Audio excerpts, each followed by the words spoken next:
seconds remaining.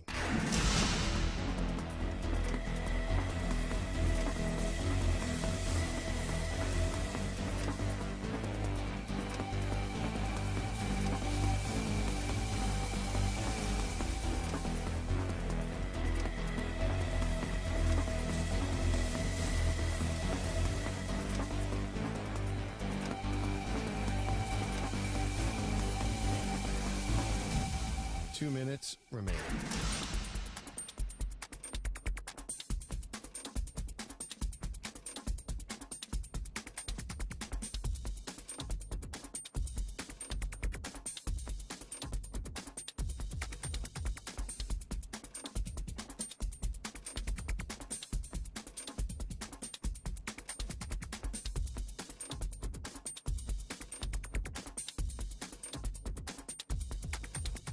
One minute, 30 seconds remaining.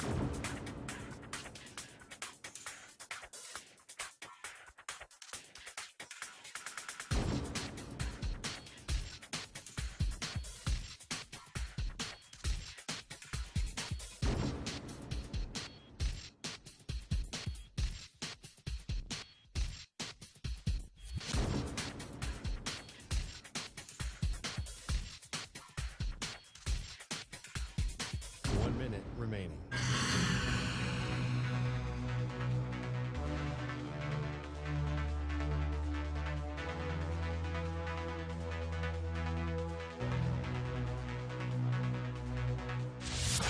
Seconds remaining.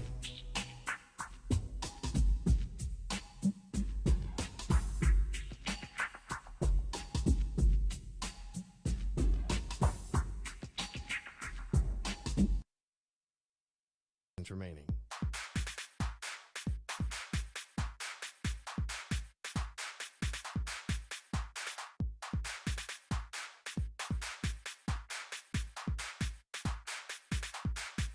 Fifteen seconds.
And the Denver Broncos are not tanking.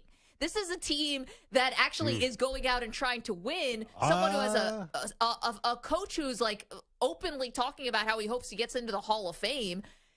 This is embarrassing for Denver for sure. We'll get into that side of it. But to say that, like, to not give Miami the credit after this game, I think is just being sour grapes. Well, let's let everyone into the production room and then tell them the second conversation we had. What was when that? I revealed the spread of the game, Buffalo is a 3-point favorite of Miami. You were shocked. I was very surprised. How? This is because Vegas knows hanging 70 on Denver means nothing when you're going to visit Buffalo.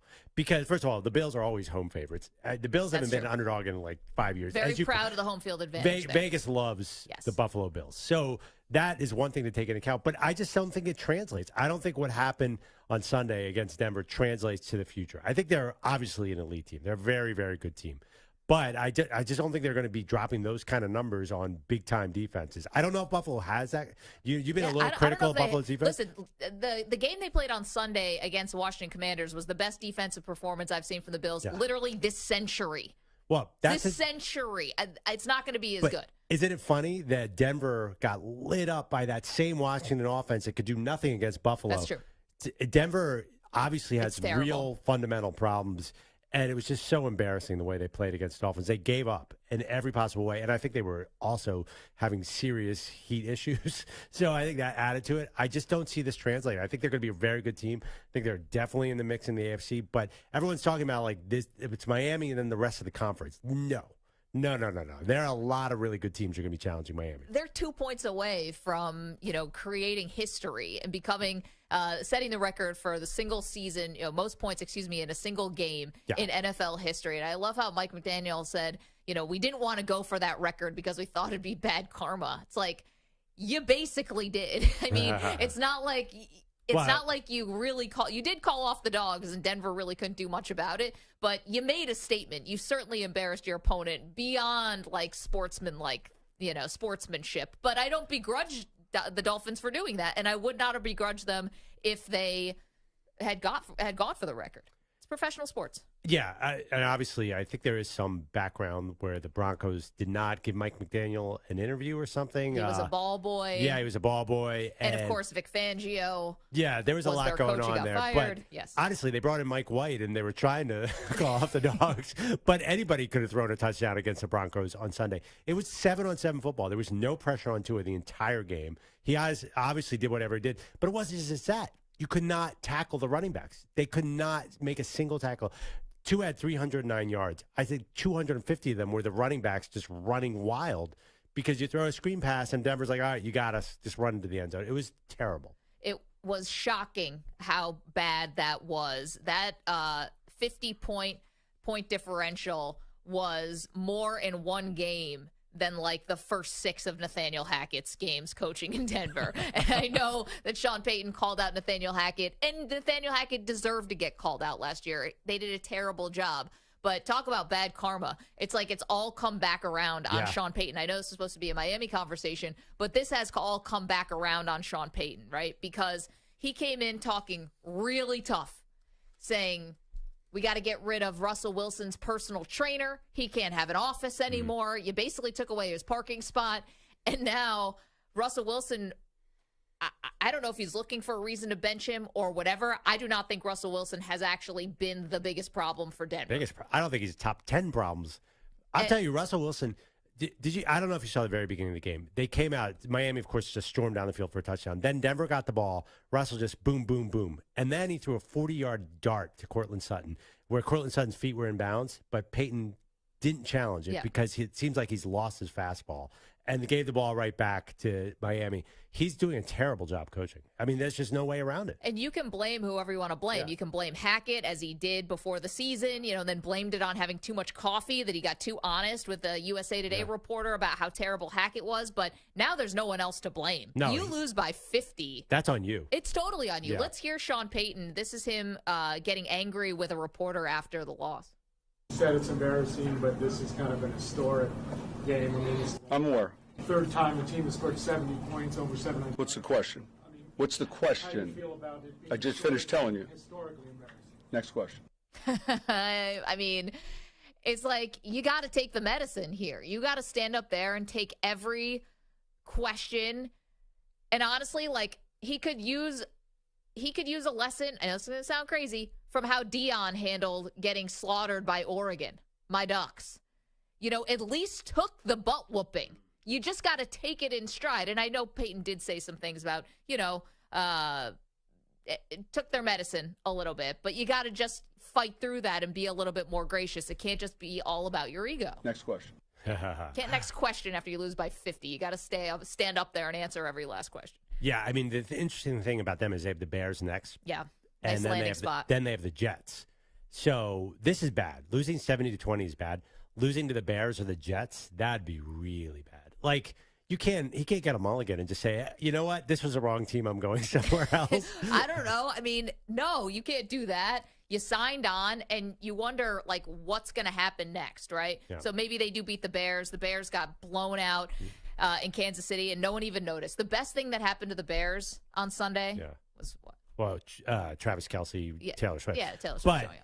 Well, some people wait, notice. Who are they playing again? There are a lot of Bears fans in this world, and they certainly notice it, and they are certainly getting tired. I think they were honestly thankful that Taylor Swift showed up. Yeah. It's like, maybe no one will remember this as us getting our butts whooped by Kansas City, that we were the opponent. They're just going to remember this was the time that Taylor Swift showed up at the Chiefs game. Absolutely. But one thing, if they beat Chicago, which they probably should, but they might not, then they have the Jets in Denver. If the Jets win in Denver. They won in Denver last year. Yeah, was that the if they win in Denver against Sean Payton, then this is bad. I mean, that's the real bad really karma. Bad. Losing to Hackett. I just think we need to do a lot of what's the property? Associative property. Just the fact that Denver got, their defense got killed by Washington. Washington has one of the worst offenses in the NFL. You have to judge this game differently because Denver's defense is just historically bad right now. And I'm sorry, Vance Joseph used to be a good defensive coordinator. It doesn't seem like he has any idea where the ball is going to go now. I'm very confused by the whole thing. I think it really goes to coaching. 855-212-4CBS, 855-212-4227. We want to say hello to the Weedos and the Purple Drinkers. Missed you guys yesterday. You want to watch the show, youtube.com/CBS Sports Radio is where to do it. We say hello to our amazing CBS Sports Radio affiliates across the country. Of course, you can listen to us on the free Odyssey app or SiriusXM channel 158. Okay, lots more to do, including reaction from last night. I'm surprised you're not gloating a little bit more after last night. Beating Baker Mayfield and the Bucks? No. Half the team had the flu, and you guys still won. And it wasn't even the most impressive game that you've had. Are you kidding me? Not even close. The Eagles have gotten to the point where you don't even notice a 25-11 win over the Tampa Bay Buccaneers. We have much bigger. I went there. Yeah, well. We have much bigger fish to fry. We like the Dolphins. No, we basically have not played the perfect game. But I'm so happy with the fact that it's such a run defense team. That's how you win Super Bowls. They're an amazing running team. They're the best running team in the league. Well, now maybe Miami's going to challenge them. But the fact that they do that and defense, I couldn't be happier. But you're not gloating about the Bills? No, I'm not. Because, right, you beat the Commanders. Yeah, that's why. We'll see what happens against Miami this weekend. We're already looking ahead, but a lot more to do, including from last night. Just an idea is just bad. It's just a bad idea. You'll ask me if I have a solution? Maybe. I know the idea is bad. I don't know if my solution is going to work, but I know the idea stinks. We have a lot to clean up, too, from the weekend, including Andrew Perloff and I both paying off a couple different bets. What am I paying off? What are you paying off? Did I lose a bet? Yes. Not that I know about. Well, Stu, you weren't here on Friday. That's not getting... Don't let Perloff off the hook. Wait, pause. Hold that thought. Let's jog your memory. I'm very nervous. Not only did you lose a bet, I'm hoping that a package is arriving at your house pretty soon. Oh, that bet. Oh, boy. That's not good. I'm ready to pay up. I lost the college football head-to-head. I'm going to pay for the Peking duck. It is happening. I know Stu's like, what? I missed a lot. I know. You missed a couple days. I missed a lot. I'm going to pay for the Peking duck. You say it as if everyone knows what that means. Come on, guys. Yes, I lost. I'm paying for the Peking duck. We need to take a break so I can compose myself here now that I realize that I'm in for a very embarrassing moment. I'm quite shocked that you may have forgotten about this. 855-212-4CBS, 855-212-4227. We recap everything, your phone calls. Perloff's not giving the Miami Dolphins the credit that I am giving them. 70 points. Yes, you hang it on Denver. You hung it on another professional franchise is what you did. I think that Miami deserves credit for that. Perloff says you got to look at the opponent, and this is more an indictment on Denver than it is a positive for Miami. We want to hear from you. Again, 855-212-4CBS. Don't move. More Maggie and Perloff on CBS Sports Radio. You're in a 5-minute break.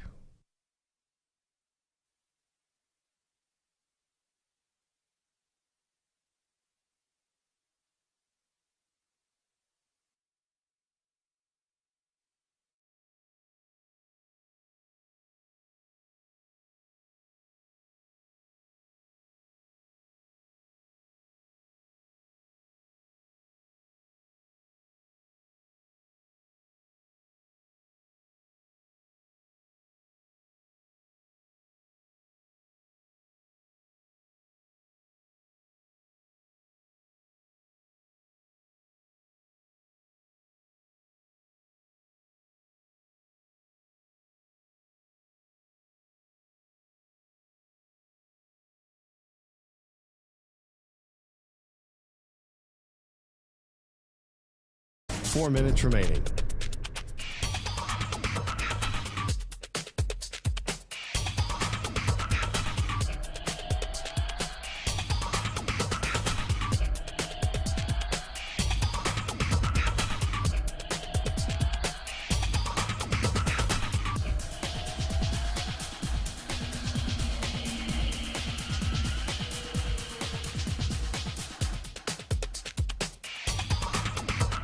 Three minutes, 30 seconds remaining.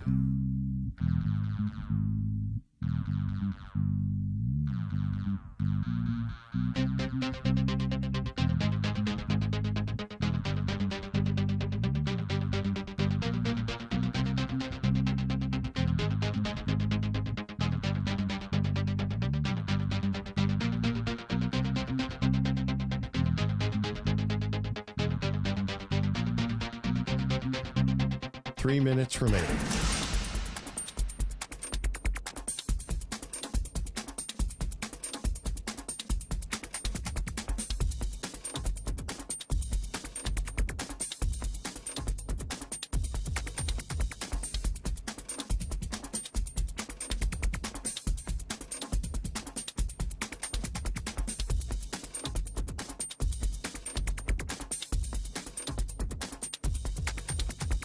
Two minutes, 30 seconds remaining.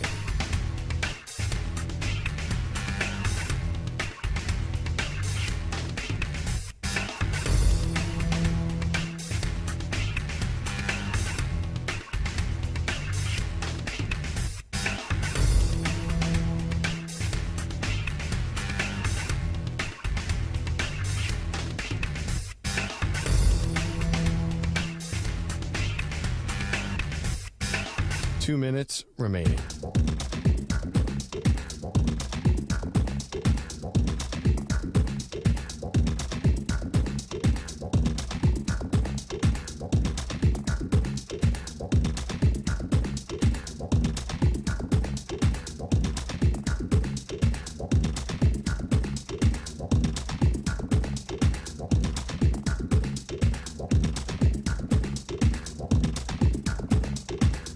One minute, 30 seconds remaining.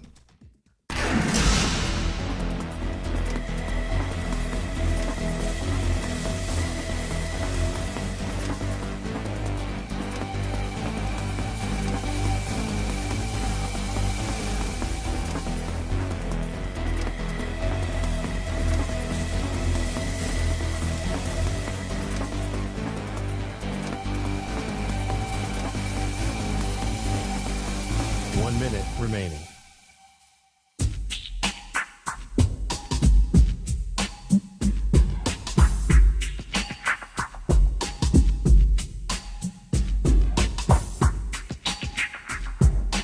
Five seconds remaining.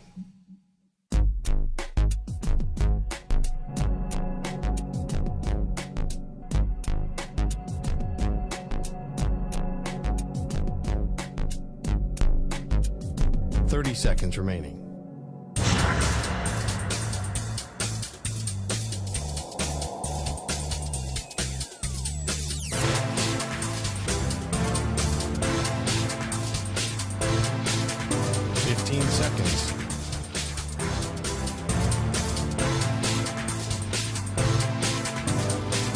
break ends in 5 seconds.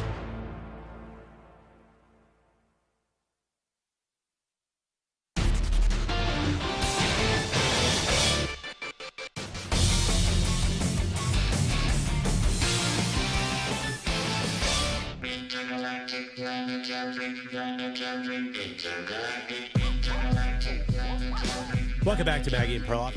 Maggie, what happened to the first 16 minutes of the Bengals-Rams game? It wasn't on anywhere as far as I'm concerned. What the heck is going on with the doubleheader? My Eagles were going against the Bucs, 7 o'clock Eastern, 8:30 Rams-Bengals. Didn't like it. Don't like it. Don't want to see these stacked doubleheaders moving forward. I can only watch one game at a time on a Monday night. Yeah, which is so weird. This is what I love about people complaining about this. Yeah. On Sunday, you'll try to watch 8 games at once, but heaven forbid they put 2 on Monday and they stagger it by an hour. Well, then they do the double box, and then I can't see either game. And I'm like, what's happening here? Go away from the double box. If I want to flip over to ESPN, I know where it is. I know, but they only do the double box when it's in the red zone so that you can see scoring opportunities so all people with fantasy teams don't get up in arms about how they can't watch every scoring play. And don't even get me started on the fact that Amazon, I have to go out of Amazon to go watch Thursday Night Football on ESPN. Do you realize this is peak sad dad? Well, do you realize that all of America is having the same problem? Streaming sports is problematic because you can't flip between games. That's a real issue. No, that I do not like. I'm being held hostage. Yeah. I have to sit through the commercials. But, okay, I understand everyone's got to make a living. However, last night, I don't know why people have such a big problem with this doubleheader. Like, what did you either pick a game or you just pick the game that's closer. Yeah, which was the Rams-Bengals. Yeah. But there was something about the Rams-Bengals that was it was an ugly aesthetic last night. I did not enjoy that game, in part because of Joe Burrow. Joe Burrow was immobile. I was really surprised that they actually had him out there. I didn't know it was going to look this bad, which is, him throwing the ball 50 times last night because I don't know why they threw the ball 50 times, but Joe Burrow couldn't really move. The calf is clearly an issue. He can move maybe once or twice. I think he was able to scramble a little bit, and that was basically kind of to save his life. He was not doing any design runs, obviously, and Joe Burrow doesn't do a lot of those anyways. But it almost felt like a liability to have him back there, even though he was able to do enough for them to win the game. Well, they needed him in there. They're not going to win that game otherwise. Then they fall to 0-3. And don't make me pull out the sad dad numbers on what happens to 0-3 teams. Listen, here's the thing. He's always been super tough. Came back from his rookie year. He had towards ACL. Came back way sooner and tougher than everyone thought. He's such a gamer. I mean, I know I'm throwing cliches out there, but you have to appreciate the toughness of Joe Burrow. Okay, here was Joe Burrow last night on the risk of him playing hurt.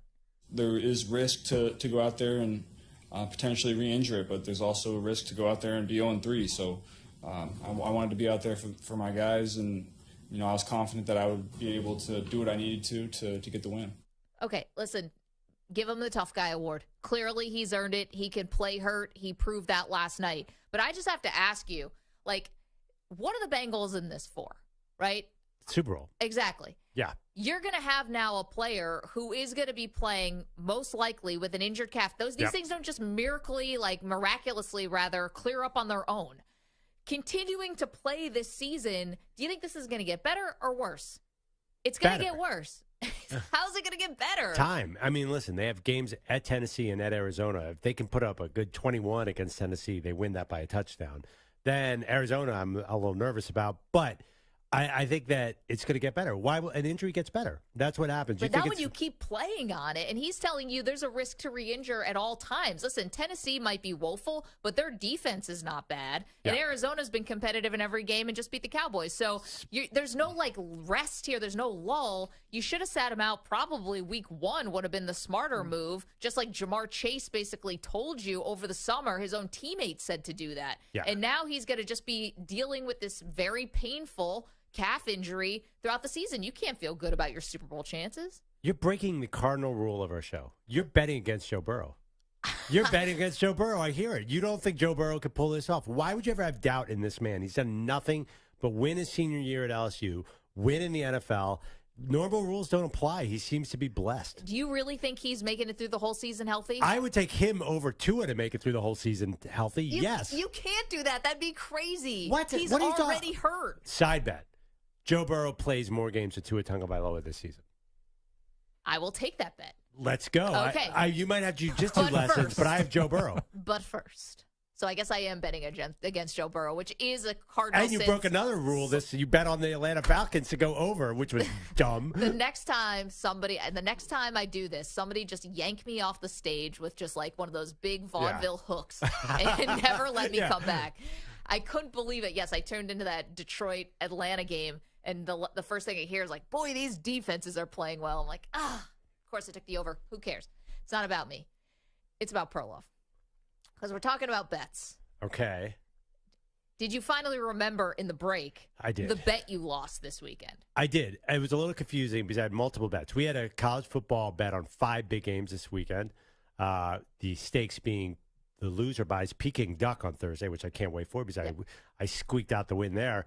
But I bet on the Colorado Buffaloes to cover the 21-point spread against Nick in Texas, loyal show listener. Yep.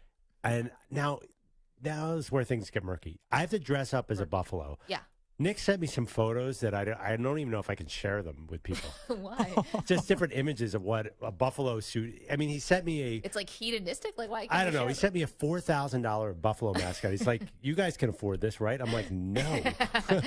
I really appreciate that everyone thinks we can afford that. And then he was very clear. He's like, you have to wear it so the head is so big that you can't put your headphones. Like he wants a giant buffalo head and maybe even a real buffalo.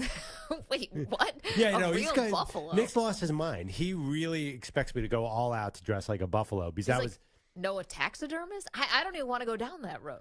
Yeah, exactly. But just because I lost this bet, which I lost badly, that was over quickly. Yes. I don't know. It's hard to find a normal, reasonably priced buffalo outfit these days. Inflation is affecting a lot of things, honestly. starting with buffalo Well, costumes. you want to know why the economy sucks? It's Yeah, I because you know. can't find a decently priced buffalo head anymore. That's how you know. So, yeah, we have a little problem there. I don't know where I'm going to get this buffalo head or how it's going to go down, but I have to dress up as a buffalo. Now, I'm a little worried because you famously dress up as a duck for the show, Advice Duck. Am I stepping on your territory? No. I was totally cool with you taking this bet. I wanted someone else to experience the both pleasure and pain of having to wear an animal suit on this show because it really does change your life in many meaningful ways. And by that I mean a lot of very weird photos of yourself on the internet. Yeah, buffalo sounds cool. I mean, I'd like to have horns and be like a big buffalo head guy.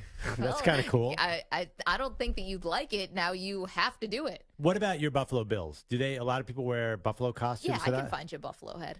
Am I allowed to wear a red and blue buffalo head? Listen, Because that obviously is Buffalo Bills and not the Colorado Buffaloes. I'm willing to be expand the borders of what you can get here because I don't expect you to spend $4,000 on a buffalo suit. Wait, first of all, you're not even involved in the bet, so I don't even want to hear what you have to say you just about asked this. me Yeah, what yeah. I thought. I said I think it's fine. Okay. Well, we're going to work on that. I lost a bet. I'm actually surprised. I was so confident that 21-point spread was ridiculous.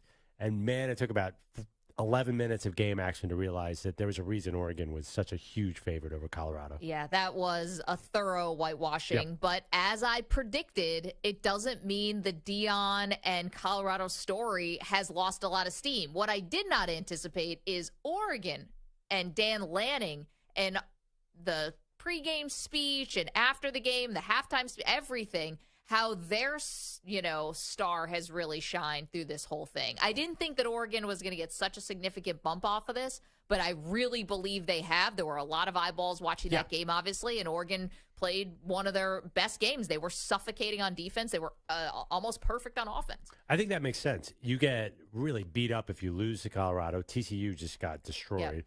And I think you get a bump if you beat them. But They the thing get is, the glory. USC will take over. If USC beats Colorado, then they'll get all the glory, and we'll forget about the Oregon game. And it doesn't matter because the Pac-12 is so elite right now. There's like 5 must-see TV games in the next 5 weeks between all these teams. So Oregon, I think it was exciting, but let's see them play Washington. Let's see them play USC. Let's see all this because I think it's setting up, and I kind of credit Dion for this. This is the most exciting conference in the country right now by far.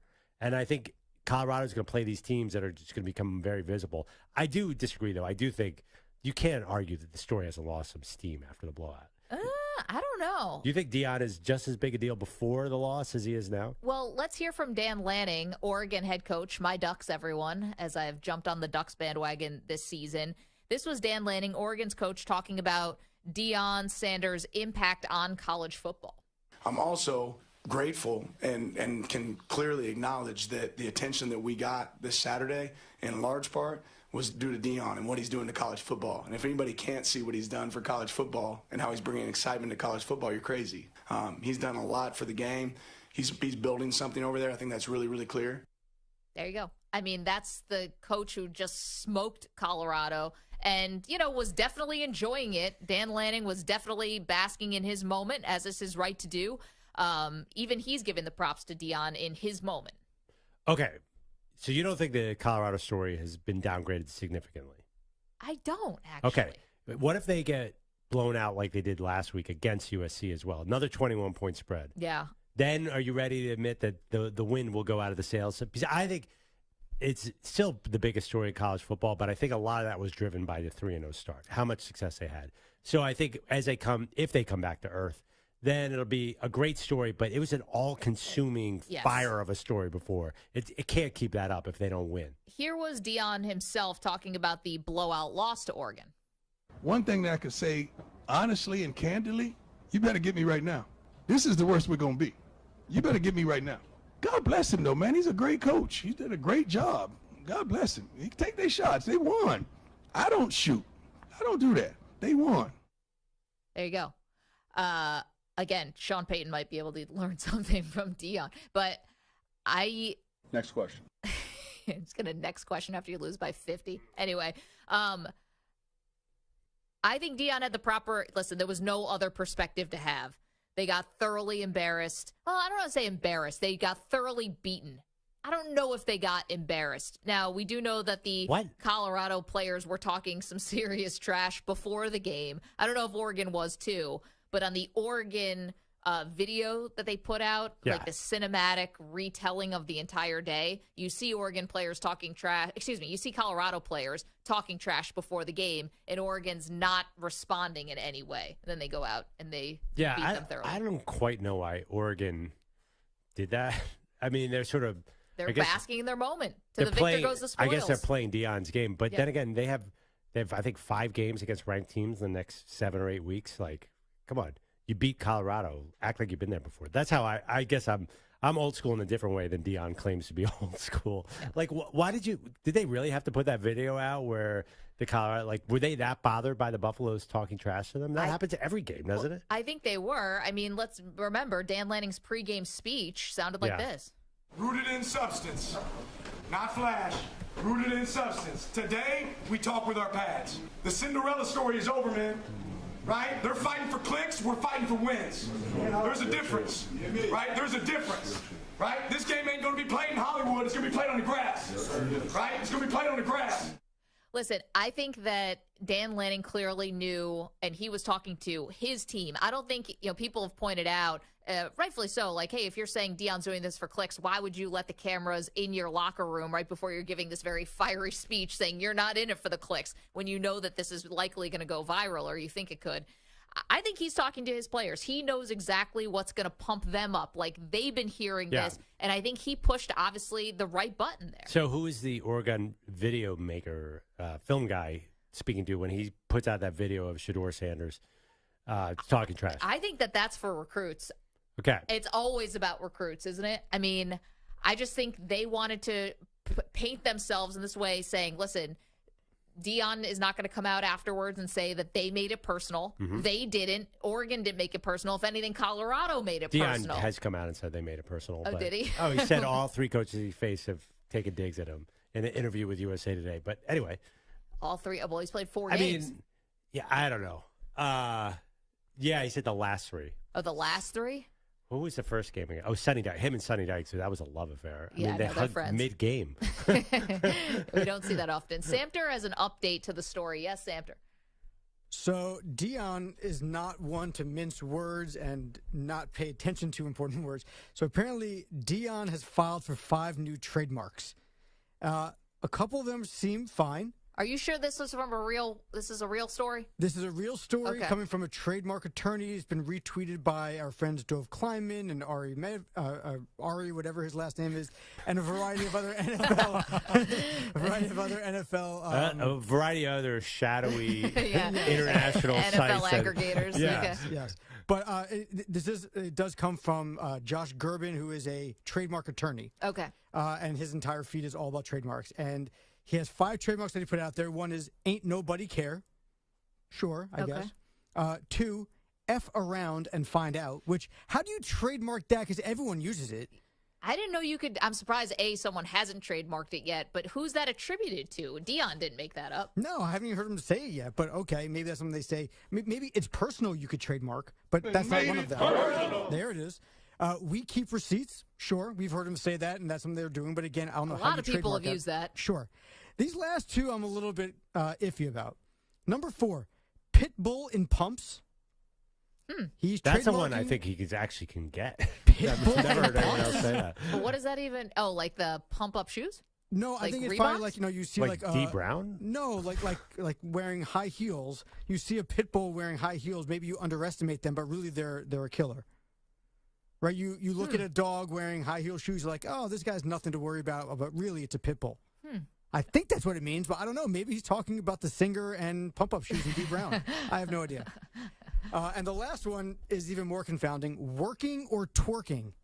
Yeah. What? Oh, that one I like. Working or twerking? Like, are you working or are you just showing off? I get it, but like, Why did he say that? Are you? I don't know. And are you trademarking this for a football team? Yeah, I like that one. I think that's your winner. Yeah, but if I see Colorado Buffalo players twerking at any point, then they're already losing. And by the way, I think it's a figure speech, but yes. If anybody here ever says, "Are you working or twerking?" I am immediately going to have an issue. I'm going to say It's the that. dumbest line I've I'm going to ever say heard. when I walk in the door tomorrow. Are That's you what we're doing working? here. Are we working or twerking? If anyone ever says it to me, I'm immediately going to start twerking. And I'd be like, first of all, Yikes. that's a trademark violation. Secondly, the thing about these things is they only sound cool when Dion says them. If I say any of these things, they sound idiotic. Yeah, if you came in and you were like, what is this, a pit bull and pumps? I'd be like, So wait, did probably just cancel the show. Pat Riley ever successfully trademark 3P? I think he did. That's the stupidest thing I've ever heard in my life. So you could take something like "It's Personal" and trademark it, even though millions of people have said it before you and millions will say it after you. Yes. So how do you get that trademark? You Is the apply for trademark it. supposed to be original intellectual thought? Like Pitbull and Pumps? I mean, I don't know. Bart Scott was able to trademark "Can't Wait." How many people said he "Can't did Wait"? Really? Yeah, I he think did. if the line is like associated with you, even if it's a line that other people have used, if people see "Can't Wait," they're probably thinking of Bart Scott. Wait, It's so- personal, Well, not maybe. like, but like football fans, not just Yeah. like the world. Well, yeah, that's true. So how does a trademark work? Does he get money when people say "Can't Wait"? No, he was able to use it on promotional material, Yes. And now just an update for it also. and it looks other like, people couldn't. Yes. What? Yeah. It looks like also last week he did also apply for trademarks for Coach Prime, It's Personal, Daddy Buck, and Prime Effect. So that's 9 trademarks he's Okay, applied for so in a here's week. a question. That probably takes a little bit of time to apply for these trademarks. Oh, I mean, he Should does- we be like, are we watching film? What are we doing? There's probably someone else who's applying for it. I'm sure Deion Sanders has a lawyer or two, right? Should we create T-shirts now that say It's Personal on it? Just so that when Just to get in before? Yeah, get in before the trademark goes through. Deion's weeks must be insane because he does a million interviews, but I think he brought in all those all-star coaches underneath him. I think he trusts them to do game plan, right? Well, I mean, coach has to be a CEO anyway. Yeah, exactly. Let's hit the phones, 855-212-4CBS. Sean is in Florida, wants to talk about Deion Sanders. Hey, Sean. Hey, how you guys doing today? We're doing great. How are you? I'm doing good. I just wanted to say I'm down here in the South, up here in the Emerald Coast, and where I'm from, it definitely has not, in the heart of SEC country, and Deion is still probably the biggest thing going right now. Yep. So, And nothing's changed. I don't think that. I think that it's like in every big story that you've seen, like any Disney movie, right? There's always something tragic that happens. I think this is that moment where they got like smashed, and now it's like, okay, now they kind of took away from that. Oh, we can't lose. We're like, because they were thinking, I think his son even said something about only thing different about these guys is they're just a little bit faster on the edges.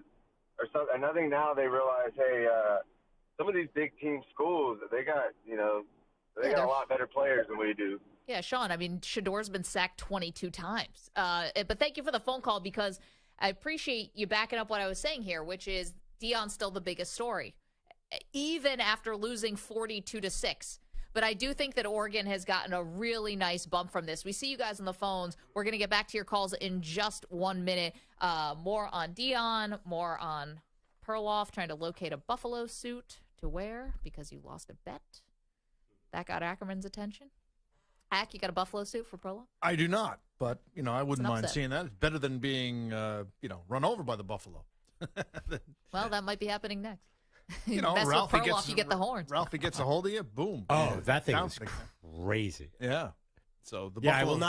I will not move at the speed of Ralphie. You're safe, Ack. 855-212-4CBS, 855-212-4227. Don't move. More Maggie and Perloff after this CBS Sports Update. Here's Rich. CBS Sports Radio. Sports Flag. And it's sponsored by Progressive Insurance. Progressive makes bundling easy and affordable. Get a multi-policy discount by combining your motorcycle, RV, boat, ATV, and more. All your protection in one place. Bundle and save at Progressive.com. One of the most memorable moments of Aaron Rodgers' time in Green Bay when he said everyone needs to relax. He didn't say that exact word today, but did say on the Pat McAfee show on ESPN, the Jets need to calm down. It's only been 3 weeks. They need to pull together. There's been, I think, too many little side conversations, and we just need to grow up a little bit on offense and lock in and do our jobs, everybody, and not point fingers at each other, and that's everybody. We don't point fingers at the coaching staff, don't point fingers at each other. Just get back to work and get the job done. The Jets did bring a veteran quarterback in today, reportedly coming to terms with Trevor Siemian for a second tour of duty. Chandler Jones has yet to play for the Raiders and on the non-football injury list. Last night, the pass rusher said on social media he was recently taken to a hospital and behavioral facility against his will. Baseball this afternoon, first of two at Coors Field. The Rockies with an early 3-0 lead over the Dodgers in the first. I'm Rich Ackerman. Jim Rome here. Coming up Wednesday in the Jungle, a conversation with Colts linebacker Zaire Franklin. See you Wednesday, 12 noon Eastern and 9 Pacific.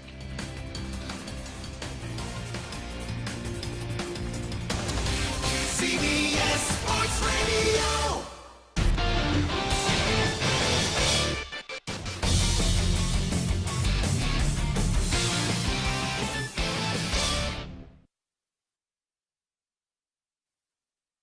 You're in a 5-minute break.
2 minutes, 30 seconds remaining.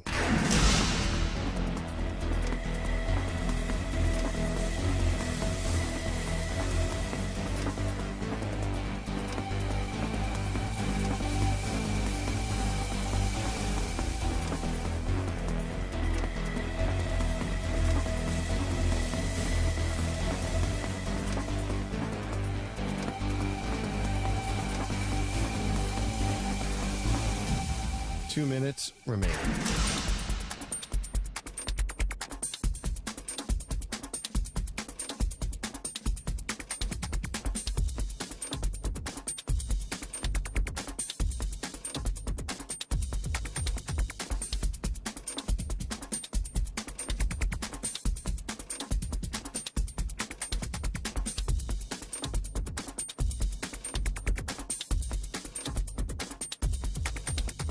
One minute, 30 seconds remaining.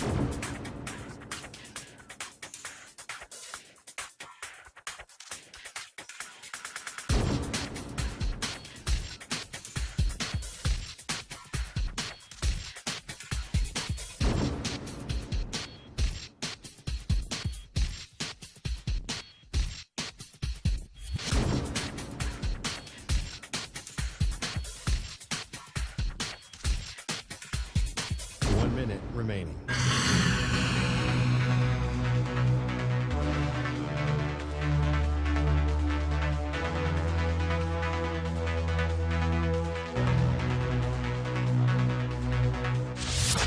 Seconds remaining.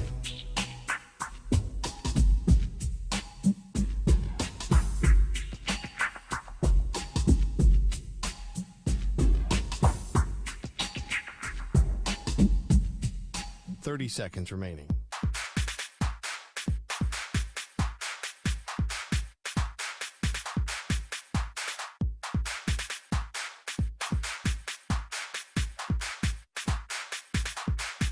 Fifteen seconds.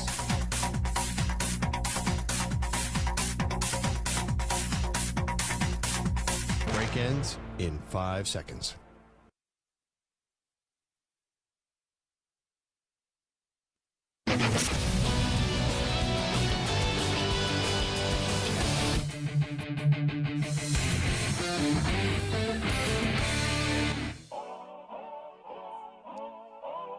All right, the Defensive Player of the Week is sponsored by the Navy Federal Credit Union, who proudly serves the Armed Forces, DoD, veterans, and their families. Their members are the mission. Learn more at NavyFederal.org. I'm so excited because I know who it is this week. I was wondering if Stu took mercy and gave it to my Buffalo Bills. No. The first time he No, will who is the pick any individual? of my teams for Navy Federal. Who's the individual on the Bills, though? Well, it could have been the Bills as a team. I think it's Myles Garrett. Because he was just... Oh, he's my pick for Defensive Player of He the Year. just tore a new one of the Titans. But It could have been Bernard from the Bills, the linebacker. Wow, he's smiling. Is it the Bills? No. Perloff's right. It's Yeah. Myles Garrett. 3.5 Jeez. sacks, forced fumble against the Titans. You guys are like on the same wavelength. Yeah, Perloff's getting really good at this. I know. Yeah. He's Well, in your head, Stu. I think, well, first of all, Garrett was so ridiculous. Poor Ryan Tannehill. The Bills, who's the guy who's that? Bernard, he's the guy who's replacing Tremaine Edmonds. He was excellent. There you go. Yeah, shutting down the Washington Commanders. That's not going to get you the Navy Federal Credit Shutting Union. down Ryan Tannehill should. Tannehill stinks.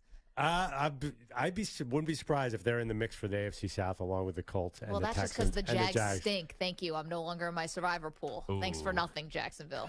Should have known. Let's go to the phones. 855-212-4CBS. All right.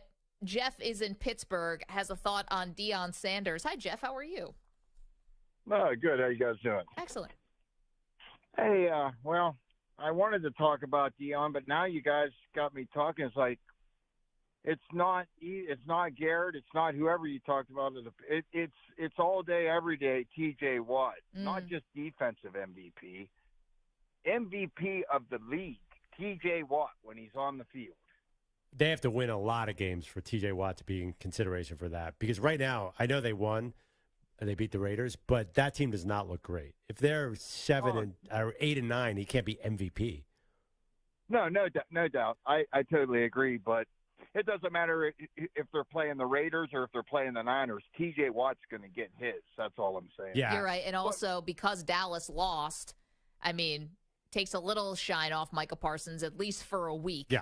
That could crack the door open for someone else. What else you got, Jeff? Just real quick. With Dion, it's like, I want to kind of like the guy, but there's some things he said I just can't get. Like every time they lose or if they get blown out, is it going to be, well, you better get me now? What coach says that? Name another coach ever in college football that has said, well, you better get us now because we're coming. Yeah, but Jeff, that's the thing. Dion. This is why Dion is not like every other coach. This is why he's become such a big story. Because, yes, no one's doing and saying the things like Dion does. And thank you for the phone call. Nobody's wearing the sunglasses and hat like he's doing. No one went into the transfer portal like he did to that extent, right? All these things that have caused criticism for Dion, this is why, because no one else is like this. No one else would say that. Yeah, I kind of understand what he's saying, though. It is, I feel like Dion is now eating up. We're getting into the end of September, early October. Aren't we going to talk about some other college football stories? Not you and me. I mean, as a country, he kind of has to be competitive against USC, or then it's time to turn, because there's going to be a Final Four this year. You know, the college football is actually going to play out the season, even if Dion is not a big part of like the playoff picture. Are people aware of this? Yeah. I am kidding.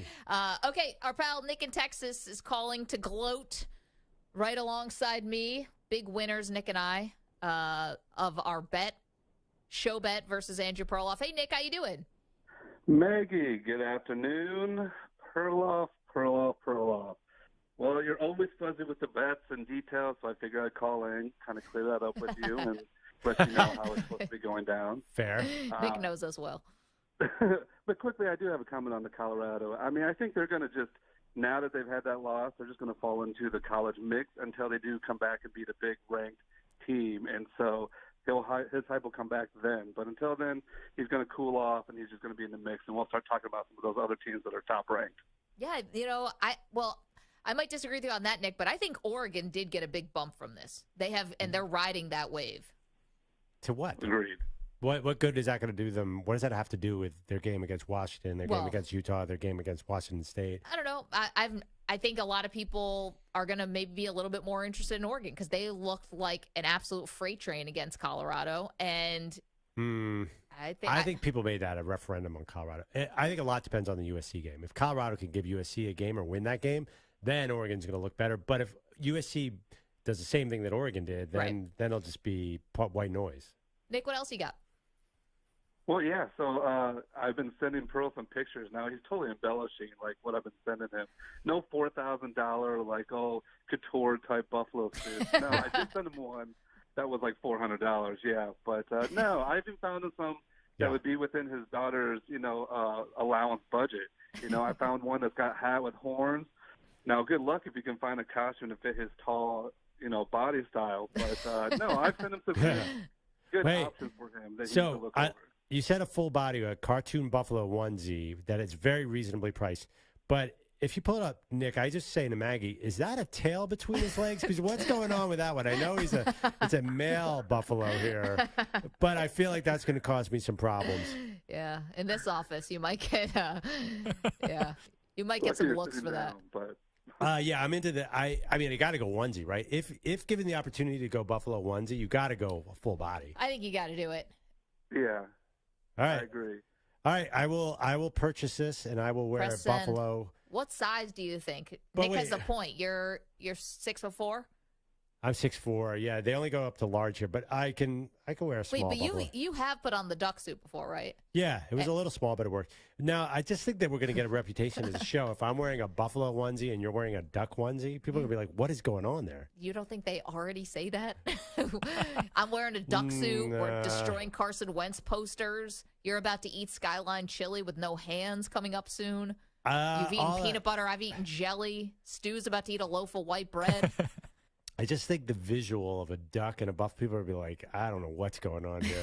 Animal Planet. Is this a kid show, an adult show? I don't know what's happening over there.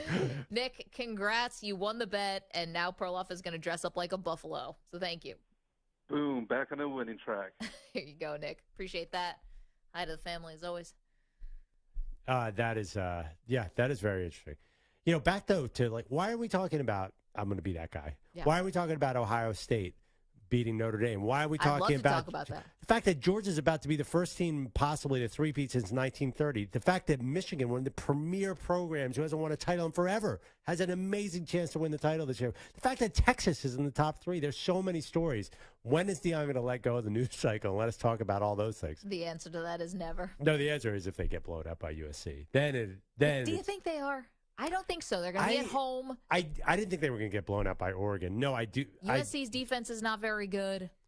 Yeah, but USC is a really good team, too. I mean, They are. Listen, I just think Deion said it at the beginning of the season. In the trenches, there's no reason that he should not be able to compete. Like, he's like, I haven't built the team I want there yet. I feel like next year's Colorado team should be able to be close to these teams. But it doesn't make any sense that they would be ready to go against USC. You know, Shador sacked 22 times. Yeah, He's never taken that kind of punishment before. Listen, he's a big dude, but you start to get a little worried about whether he can stay healthy back there. He took some big hits on Saturday. You know, for me, too, one of the big issues is this a system that Deion is creating, or is it partly because his son is an amazing quarterback who happens to be with him? So if he loses Shador, which he may not, he's trying to get Shador to come back.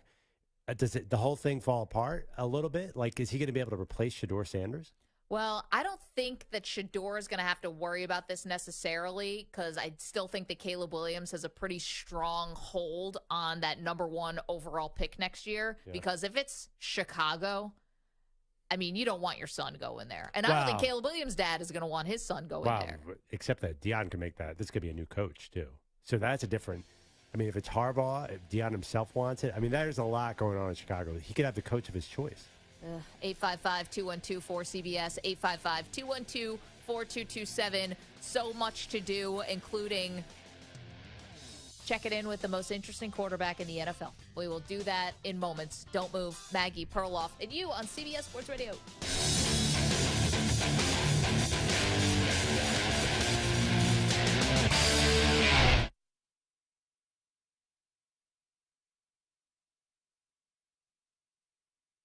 You're in a 5-minute break.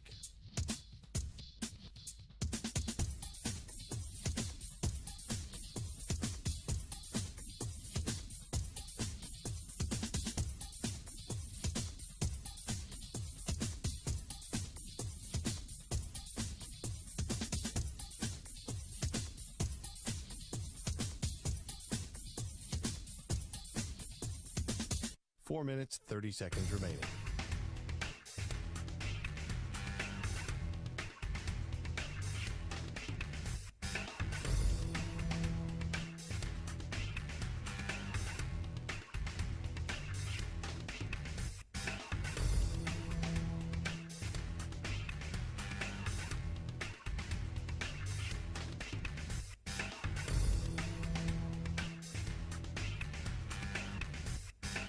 Four minutes remaining.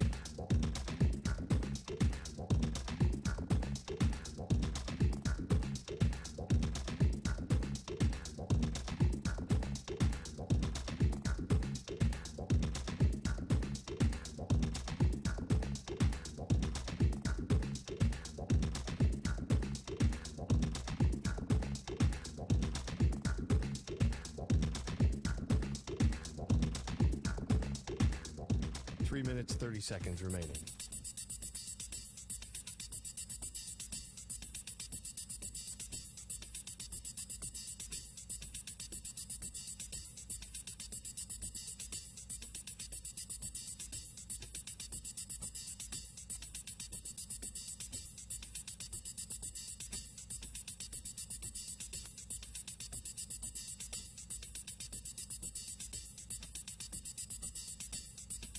Three minutes remaining.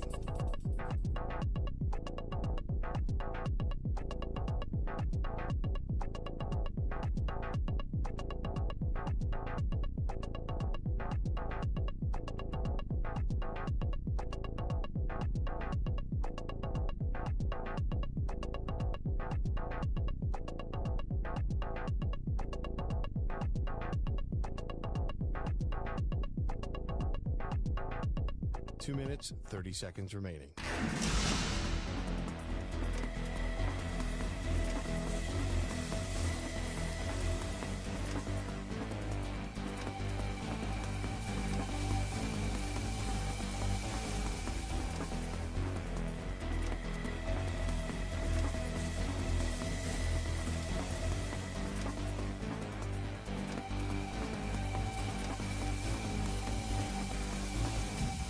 2 minutes remaining.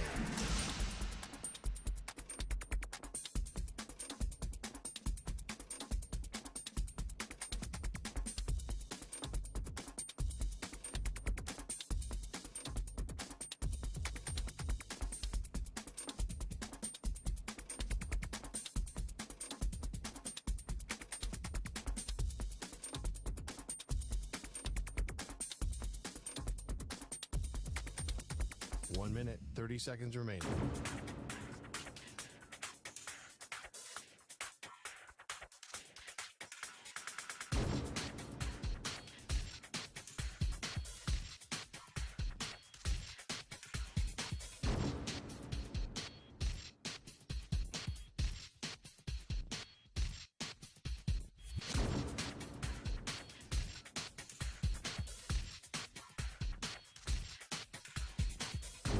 Remaining.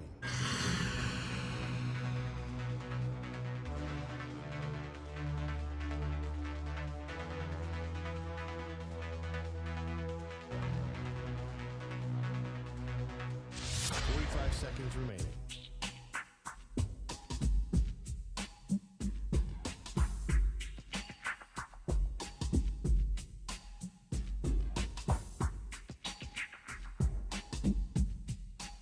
Seconds remaining.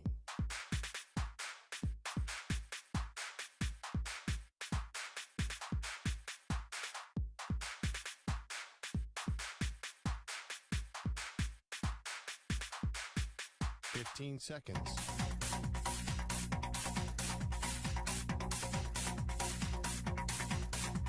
Break ends in 5 seconds.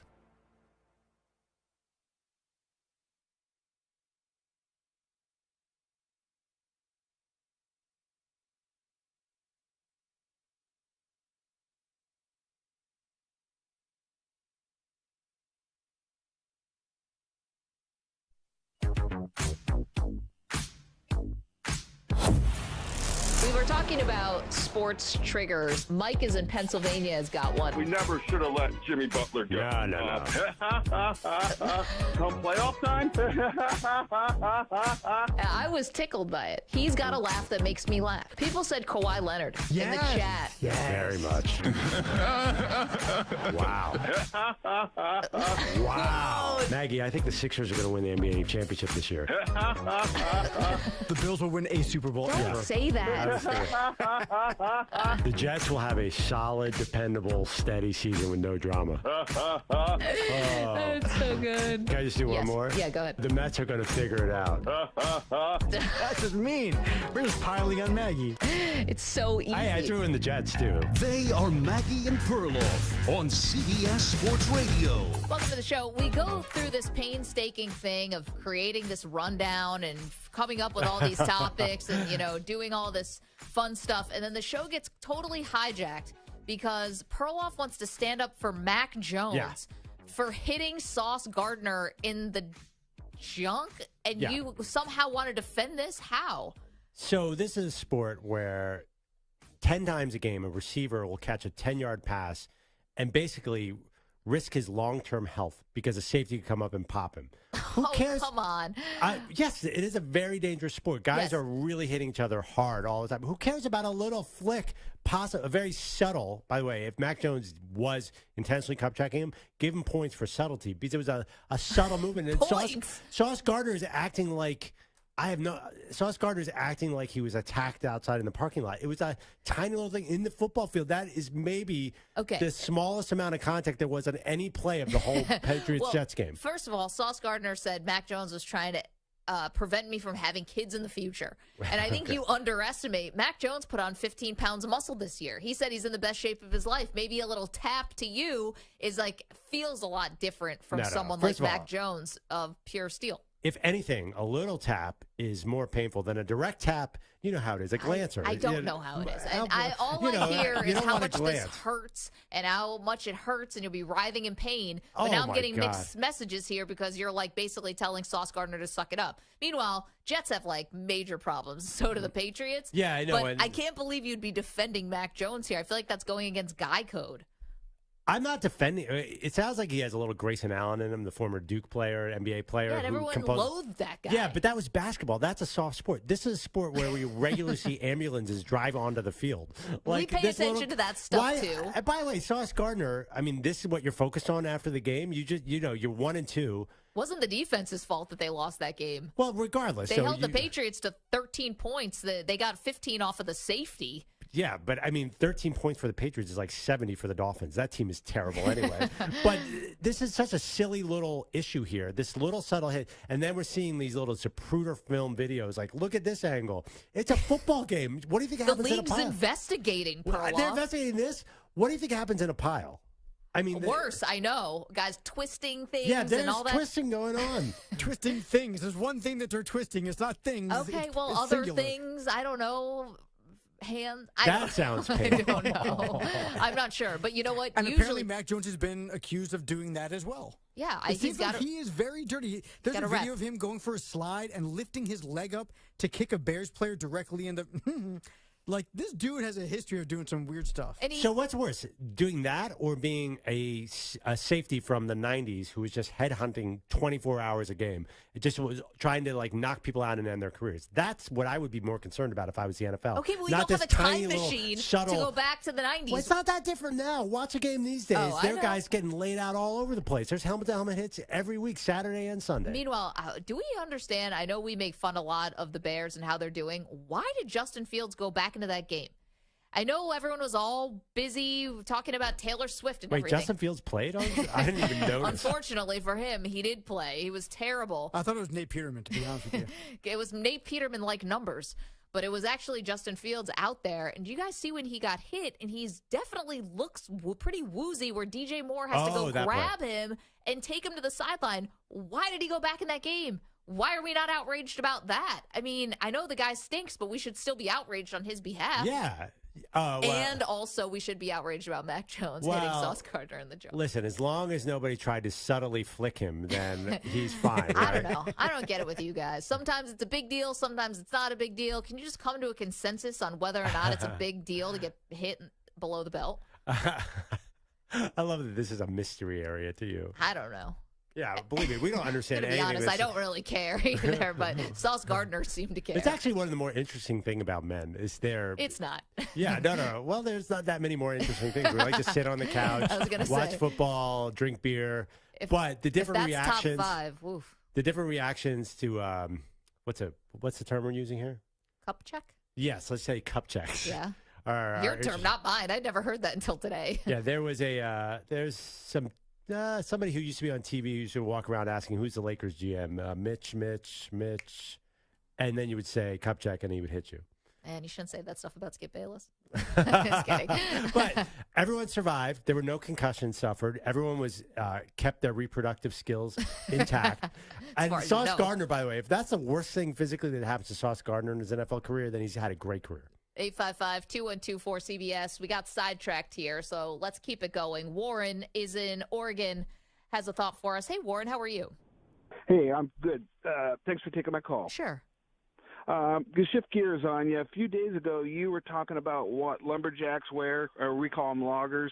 I've been a logger lumberjack for almost 50 years. Oh. So if you guys got any questions about what to wear, what we do with our axes, hopefully I can answer them for you. Okay. That sounded like a funny double entendre, but I think you actually meant the axe. I think so. Where this comes from, Warren, was this was from the chat, youtube.com/CBS Sports Radio, where you could find us. I've adopted the Oregon Ducks this year. Hell of a year for me to jump on the bandwagon. I feel great. Why? Because they're doing so well. Wait, what game are you pointing to? They just beat Colorado. What was it? What was the final score? 42-6. Feel pretty good about I feel like that. their season it starts in 2 weeks. There's nothing. They've done nothing. But anyway, go ahead. Okay, but regardless, I'm feeling good about it. And Warren, thank you for the call. And who was it? Aram in the chat? I can't remember. Said if Oregon loses to Oregon State in the Civil War, instead of dressing up like the Duck, I should dress up like a lumberjack. Yes. And I didn't know. I don't have the things for a lumberjack outfit, and I certainly don't own an axe. I think it's Nor pretty was I easy. going to bring one into New York City like Perloff suggested. Well, I mean, depends how big an axe, but I think you could bring an axe in your bag. I didn't say carry it out with blood dripping on it on the subway. Isn't that put it in a basically bag. Can't you put it? How do you think they get axes to and from? There's axes all over New York City. They're just hidden from. Well, that makes me feel eyesight. great. Mo's in San Diego has a thought about Deion Sanders. Hi, Mo. How are you? What's up, folks? Thanks for taking my call. I'll try to go as quickly as possible so I can digest this. I just don't think people understand what he is doing, what Deion has had to do. If you've ever launched a business, if you ever tried to flip a house, Start a radio show from scratch. I get what you're doing. Yeah. You're talking about a program that hadn't even won 5 or 6 games once or twice in the last 20 years. And he's trying to uplift that program. It's anytime you do that, it takes a lot of disruption. It takes a lot of noise. And recruiting is everything. So everyone that's saying, oh, he's talking too much, etc., that's exactly what he wants. He's trying to put the program on the map, right? Good, bad, or indifferent. Sure. Because that's what you have to do when you're coming from ground zero. And people don't understand what that takes. They want him to be subtle and humble, but first of all, that's not Deion, number one. Number two, he's very fundamentally sound, so he's not just flash and icing with no cake. But the point is, that's what it takes when it comes to recruiting, when it comes to getting the program on the map and getting the notoriety. And now people are saying, oh, he's not going to, win a national championship. Can you imagine? 2 years ago, he's at Jackson State, and now he has Colorado being talked about as not quite being a good enough school. How much ground has he covered? He's doing exactly what he wants to do. Well, and I think everyone's giving him a lot of credit for that, because first of all, he knows, and thank you for the phone call, he knows that he's compelling, right? Or if you want to say controversial. He knows that there are people who love him and people who will not appreciate what he's doing or love him or hate him or whatever you want to say. And I think that he leads into it. It's the same thing I said, though, about Dan Lanning. He understood we're not out here for clicks, we're out here for wins. He was talking to his team. I think Mo's totally right. Deion is constantly recruiting. And I think it's like that type of, bravado and confidence, which he can back up because all you have to do is just look at his playing career and everything he did. I think that's attractive to these young men and their parents. The only thing I would argue is that he already had the best recruiting class without having to sort of do any, he'd already used the name to get all the recruits. I'm not sure he needs to do any more than he's already doing, right? He dominated the recruiting trail with a one-win team. So he's already got the formula. I don't think he even needs to keep doing this. I think that ship is already sailed. The machine's already going. In so motion, right. I think he's fine. I do agree with both of you that he's doing this in part to get attention because that's good for recruits. NIL, but I do think that all that stuff. There might be a downside to all that, like this big talk. It's going to be hard to lose, I think, if you lose. I'm not saying they're going to lose, but they might lose some. They almost lost to Colorado State.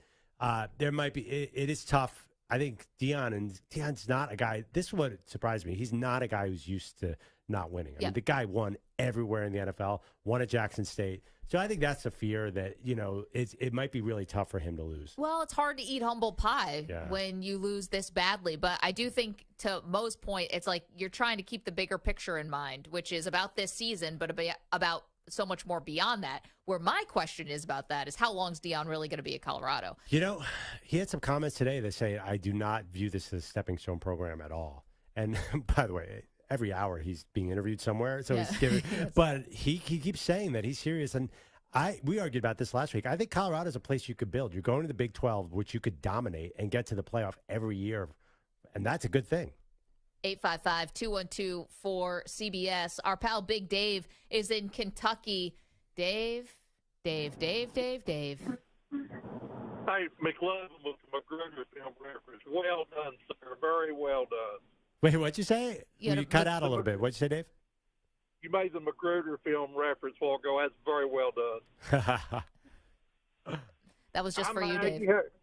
How are you doing? I'm doing awesome. I feel bad. I asked people on social media, Dave, after the Cowboys lost. I said it had to have been them overlooking Arizona because I didn't have another explanation. I have one. What is it? We're the Cowboys. It's what we do. So you overlook teams. Seriously, last week, do you recall the conversation that we had last week when I made the reference of, the Cowboys monkey stomping the Giants and then the Giants monkey stomping the Cardinals? Well, how bad are the Cardinals? And this is what happens.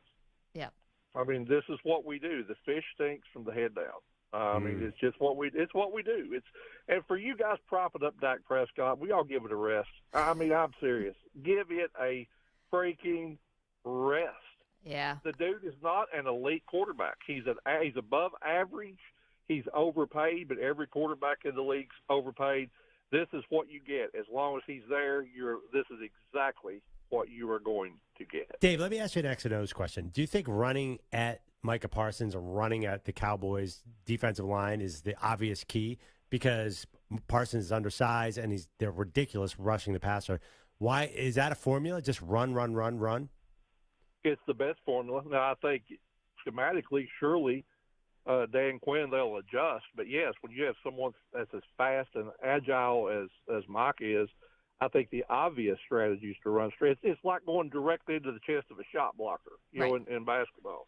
So, yeah, I think that's the obvious strategy, and I hope that they'll adjust schematically on defense. But I don't know, man. I mean, it's just we lost Diggs, which is tragic, but it looked like it's who we are. It's what we do. I have suffered this. I have suffered this for 27 years or whatever it's been now, and it's just who we are. But, here's the thing, Dave, and I get it. We've seen a lot of Cowboys losses like this, the ones that you really don't expect kind of come from out of nowhere. Dave, thanks so much for the call. Good to hear from you.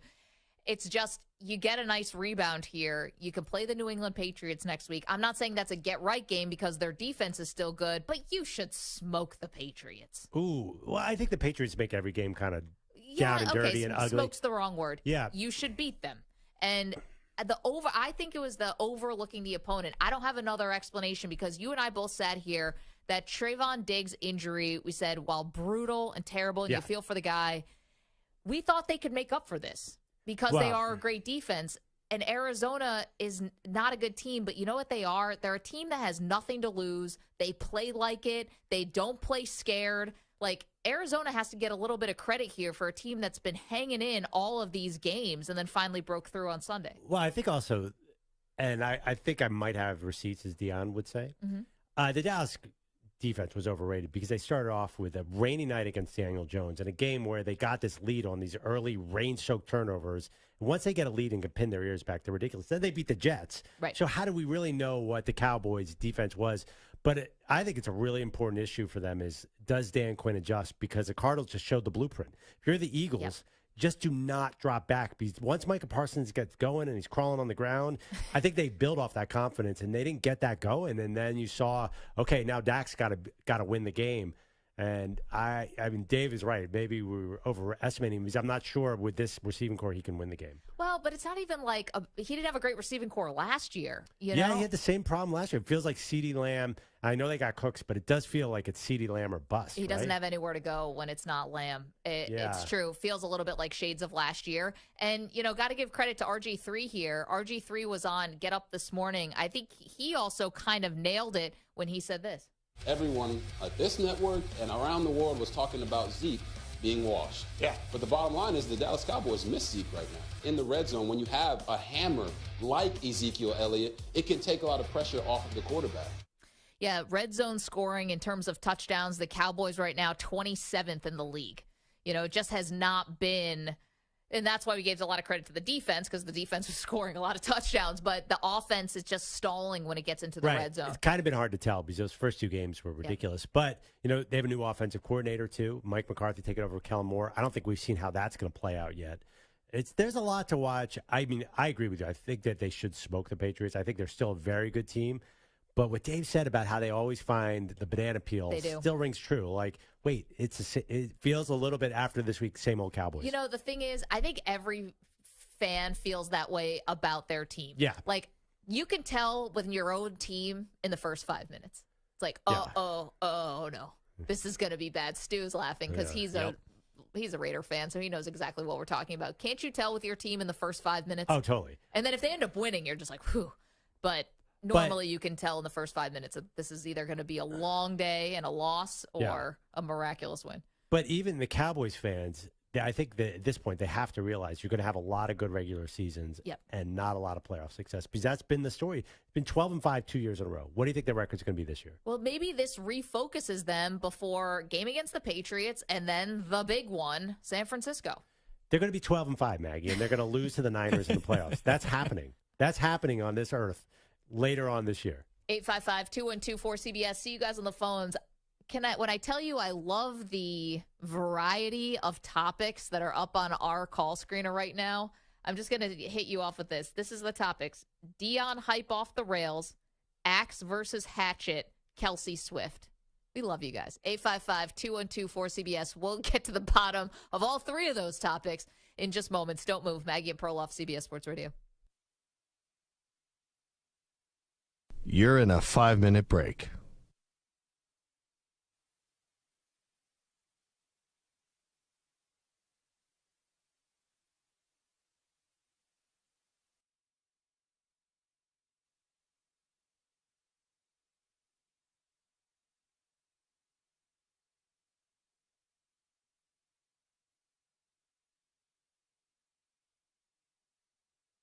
Four minutes, 30 seconds remaining.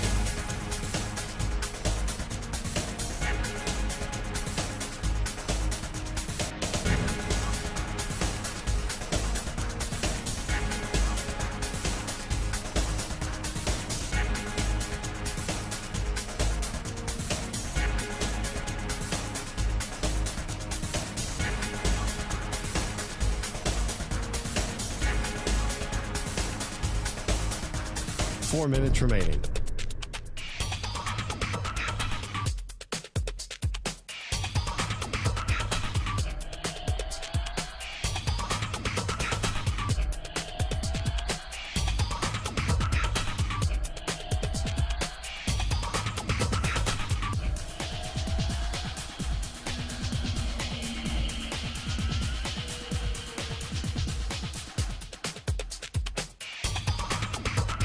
Three minutes, 30 seconds remaining.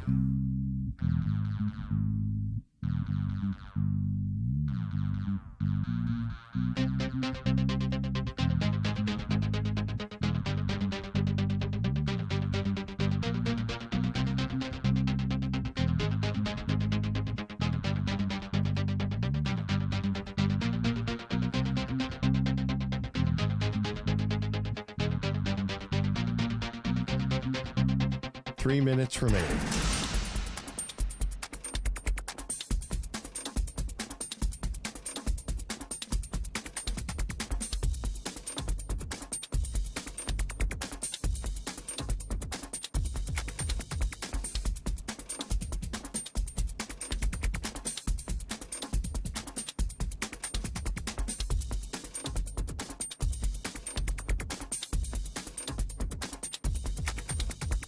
Two minutes, 30 seconds remaining.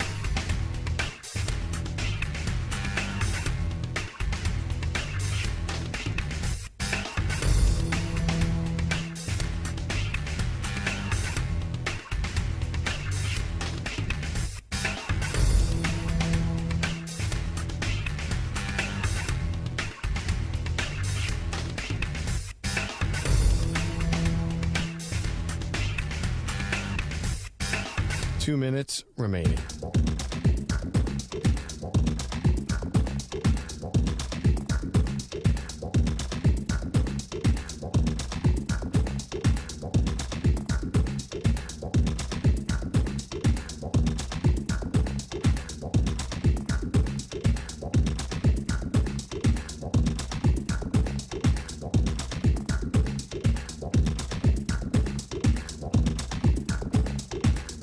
One minute, 30 seconds remaining.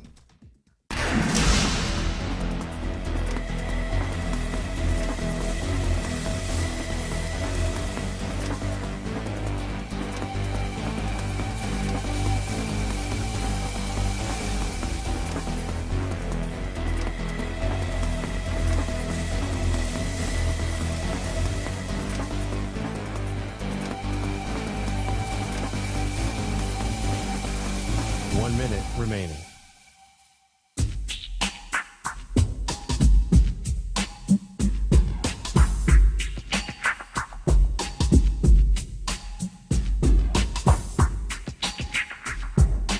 Five seconds remaining.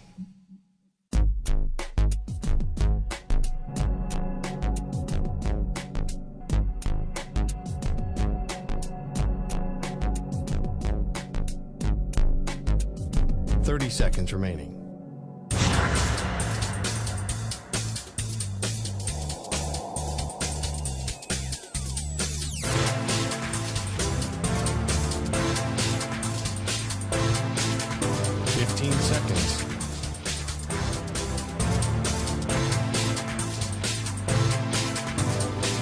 Break ends in 5 seconds.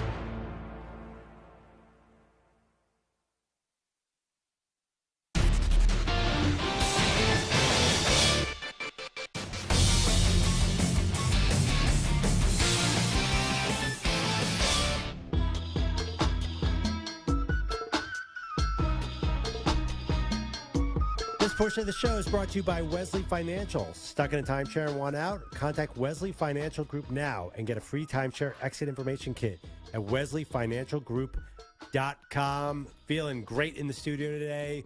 Both our NFL teams won. The Eagles with a weirdly dominant 25-11 victory over the Bucs. I don't know half the team had the flu. Yeah, I think, by the way, I've been a little, I've been sick for all weekend. Friday, we had a long weekend, nothing. I was just sick the whole time. Sat on my couch. I think I watched more football than an offensive coordinator this week. Because Saturday was such a big college football day. Yeah. Started at noon, went strong to 11, then Sunday, and then there were 2 games on last night. So I was actually thinking, like, how much does an offensive coordinator, how much football does he watch? I mean, have you seen the bodies of some of these guys? Like, they are not moving. Yeah, I did. Not a lot of steps. I did a solid 23 hours of football this weekend. Yeah, I think most of us something did like because there was that. so much college football to watch. Anyways, not complaining. I'd hope not. 855-212-4CBS, 855-212-4227. Adrian is in Maryland, wants to talk about Deion Sanders. Adrian, how are you? Hey, Maggie, how you guys doing? Appreciate you taking the call. Hey, got a couple things, please. Just hear me out here. Deion, and I mean, I was listening. We're going a little overboard here. Which part? The quarterback going number 1 in the draft now, and Deion being the hottest NFL coach out there. That's a little overblown. They beat Nebraska, they beat Colorado State, and they beat TCU.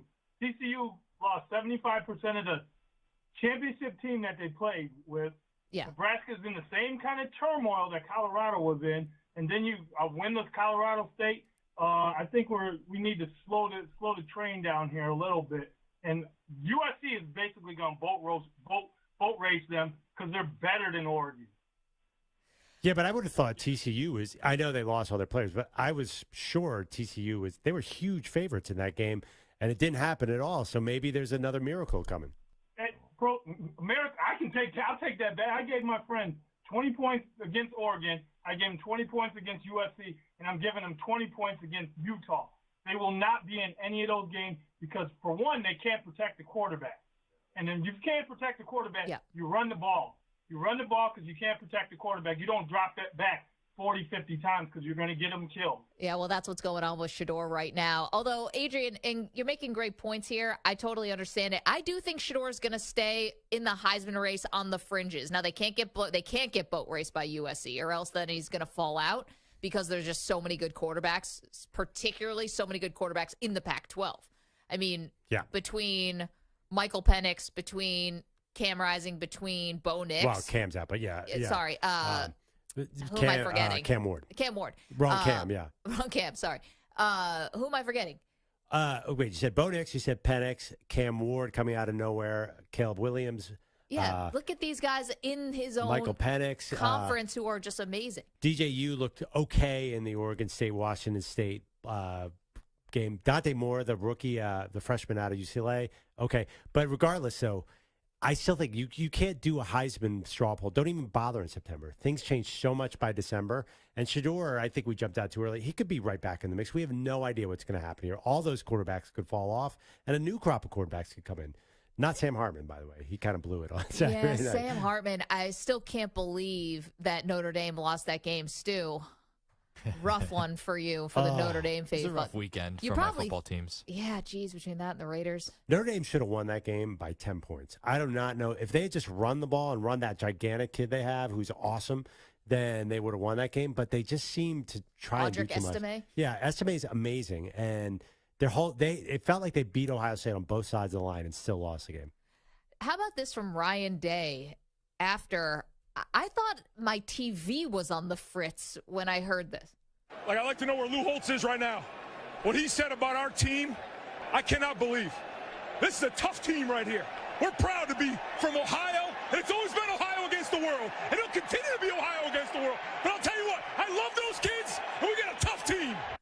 I mean, love the passion from the coach and feeling like some catharsis there. Ryan Day, I think, takes a lot of bleep because of the 2 straight losses to Michigan when the guy obviously is a great coach. Lou Holtz. I'd love to know where Lou Holtz is right now. He's 86. He's been asleep for 2.5 hours. That's where he was. That game ended, around 11 o'clock at night? Lou Holtz has been asleep.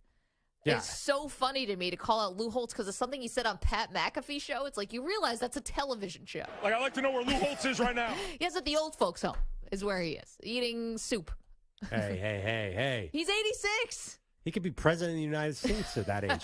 But I'm sorry, I forgot. By the way, I mean, the funny thing, too, is like this is actually reminds me of Dion, just trying to find somebody to fire you up. Yeah. The best he could do was Lou Holtz. He should have done Vince Vaughn was on game day wearing his Notre Dame outfit. I'd I'd love to know where Vince Vaughn is right now. By the way, the other thing, too, is you act like you've been there before. You were in the Final Four. You almost beat Georgia last year. What's the big deal about beating Lou Holtz's Notre Dame? I don't know. It's like you're a national title contender. Why were you so fired up after that game? It was a dramatic It was a ending. huge dramatic game. I mean, Stu, was the worst part about having 10 men on the field for the last 2 plays? I'm not trying to rub it in. I'm genuinely. As bad as it was not running the ball, and especially that screen pass when they're trying to run out the clock. I don't understand that either. But, having 10 men on the field twice after a timeout as well. It's just like, what are we doing here? Yeah. So bad. I don't understand. I know everyone likes Marcus Freeman, and hopefully he's got a very bright future, but that is insane. I just wanted to not get embarrassed because usually when Notre Dame plays these games, they lose sometimes by 20 or 30 points. Not to get embarrassed. They actually played a really good game, but they got embarrassed because of how they played at the end. Man. They got some big games coming up. There's a lot of USC. Well, I think they played Duke. Duke this week, yeah. Yeah, Duke's good. That's going to be a really fun game. They can get back in the title. If they win all these games, they're back. I mean, this to me was not a season-ending loss. Is that It's too not optimistic? a season-ending loss, but you can't be feeling that confident when you had 10 men on the field for the last 2 plays. It's the whole freaking game came down to those 2 plays. Well, that's not how I view football. There's 120 plays in it. The last 2, whatever. The fact that they kind of outplayed Ohio State is a good sign because their schedule isn't that hard. Anthony is in Myrtle Beach. Anthony, how are you? What's going on, guys? Oh, just having ourselves an awesome Tuesday. What about you? I'm just sitting here loving the show. I got to applaud you guys. You're my favorite. I look forward to you guys every day. Appreciate Thanks, buddy. What do you got? Yes. Well, I actually called about the hatchet, but I was on hold so long listening to all the rants, I completely forgot the point I was going to make. It says here axe versus hatchet. Well, an axe is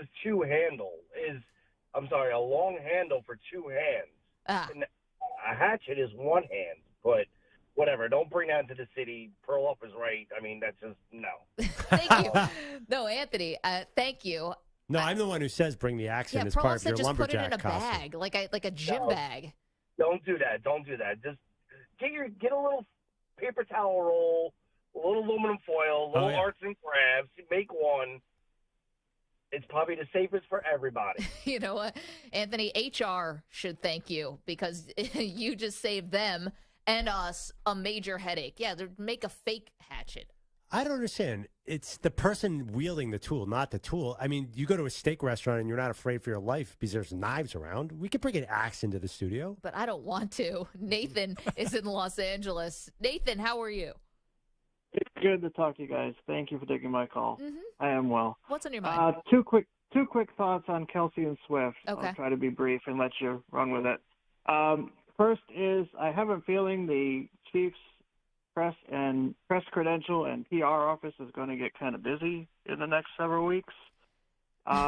Fair warning to them.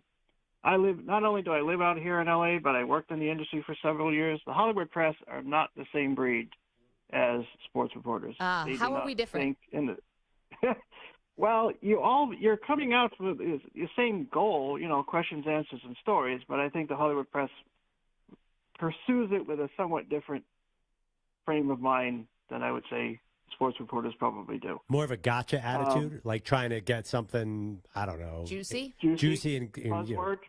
Yeah. And the second point I thought of, this isn't exactly your average girlfriend to bring home to mama.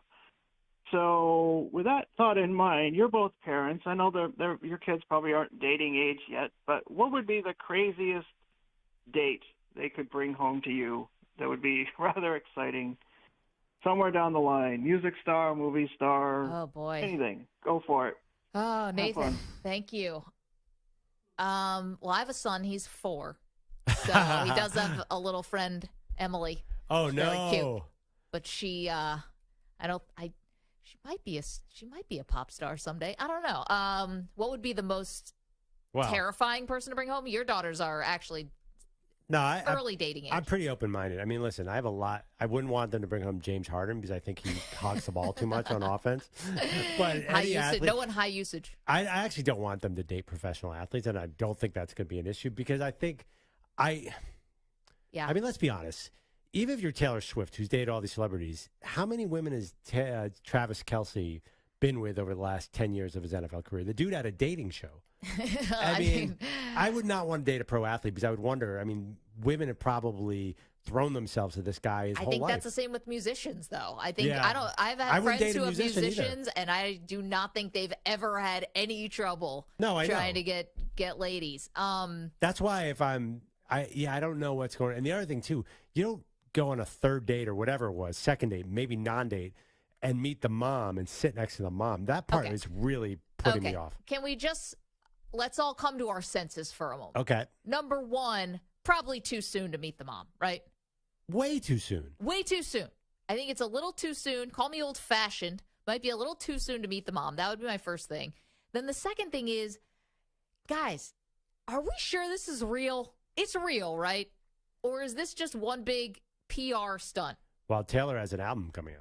But she shouldn't need Travis Kelce. See, that's the one thing I can't figure out in the whole equation. I get why Kelce would want her to try to raise his star and all of that. He's openly pursuing her. He was talking about it in the media. Wait, I just don't but see Travis what Kelce, she gets out of. What does she get out of him? I don't think Travis Kelce was after her to raise his profile. I think he just wanted to hook up with her.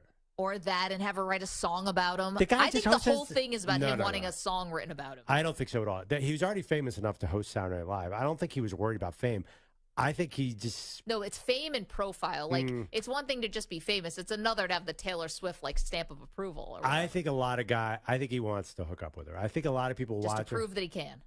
No, I think he's attracted to her. Well, okay. So are a lot. Yes, because she's very attractive. What does she get out of it by dating him? Because you're right.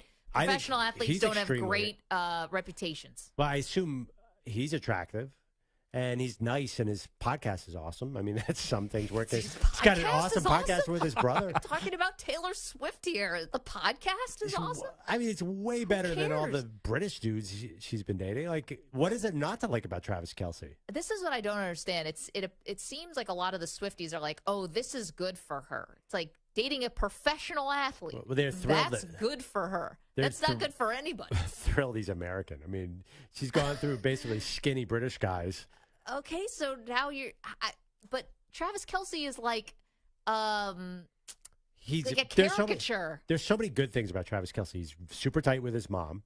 He's a huge family man. Yeah. He's never gotten in trouble. He's Never gotten in trouble. I mean, listen. Has he gotten in trouble? Small stuff. Like what? Oh, did he get in trouble at some In point? college for smoking weed, didn't he get kicked off the team or whatever? Sorry, I wasn't following the Cincinnati Bearcats closely. He mentioned it in his SNL skit, his monologue. Well, I don't know. He seems like he's one of the NFL's quote unquote good guys. Who knows what he's like? Listen, we've interviewed And him a he's couple great at times. He football. is very nice, but I would also have said that about Deshaun Watson. We don't know these guys. Yeah. I'm not indicting Travis Kelce. I'm just saying I don't see what she gets out of this unless she really just wants to date a jock. Well, the other Like thing, her songs would imply that she kind of never had this sort of thing where she was always the sort of theater nerd person and he's like the big jock. And now maybe she gets to play out that fantasy of like cheering for him in a luxury suite. that I being don't know said- what she gets from this. But he's definitely one of the top 5 most eligible bachelors in the NFL. Would you say? I mean, first of all, the fact that he's so close with his brother, to me, Jason Kelsey's the most awesome person. I think that all helps. But Travis Kelsey's he's sort of a Casanova, right? He's famously attractive to women, I thought. I mean, I guess, but we're talking about like Taylor Swift is kind of like on a level with like her and Beyonce, and I'm not really sure who else is on that level. Yeah. And Travis Kelsey is a very good, maybe one of the best tight ends ever, sure, but like I don't see him as having that big profile. Anyway, Yeah, but you're right. He did host SNL. We're talking about 2 different levels here, I think. well, I mean, if you're a pop star, if you want to date an athlete, like all the famous women stars date athletes, don't they? That's not outrageous? And if you're going to date an athlete, Travis Kelsey's as good as anyone else. I guess so. I mean, honestly, the You lead think this singer. is real?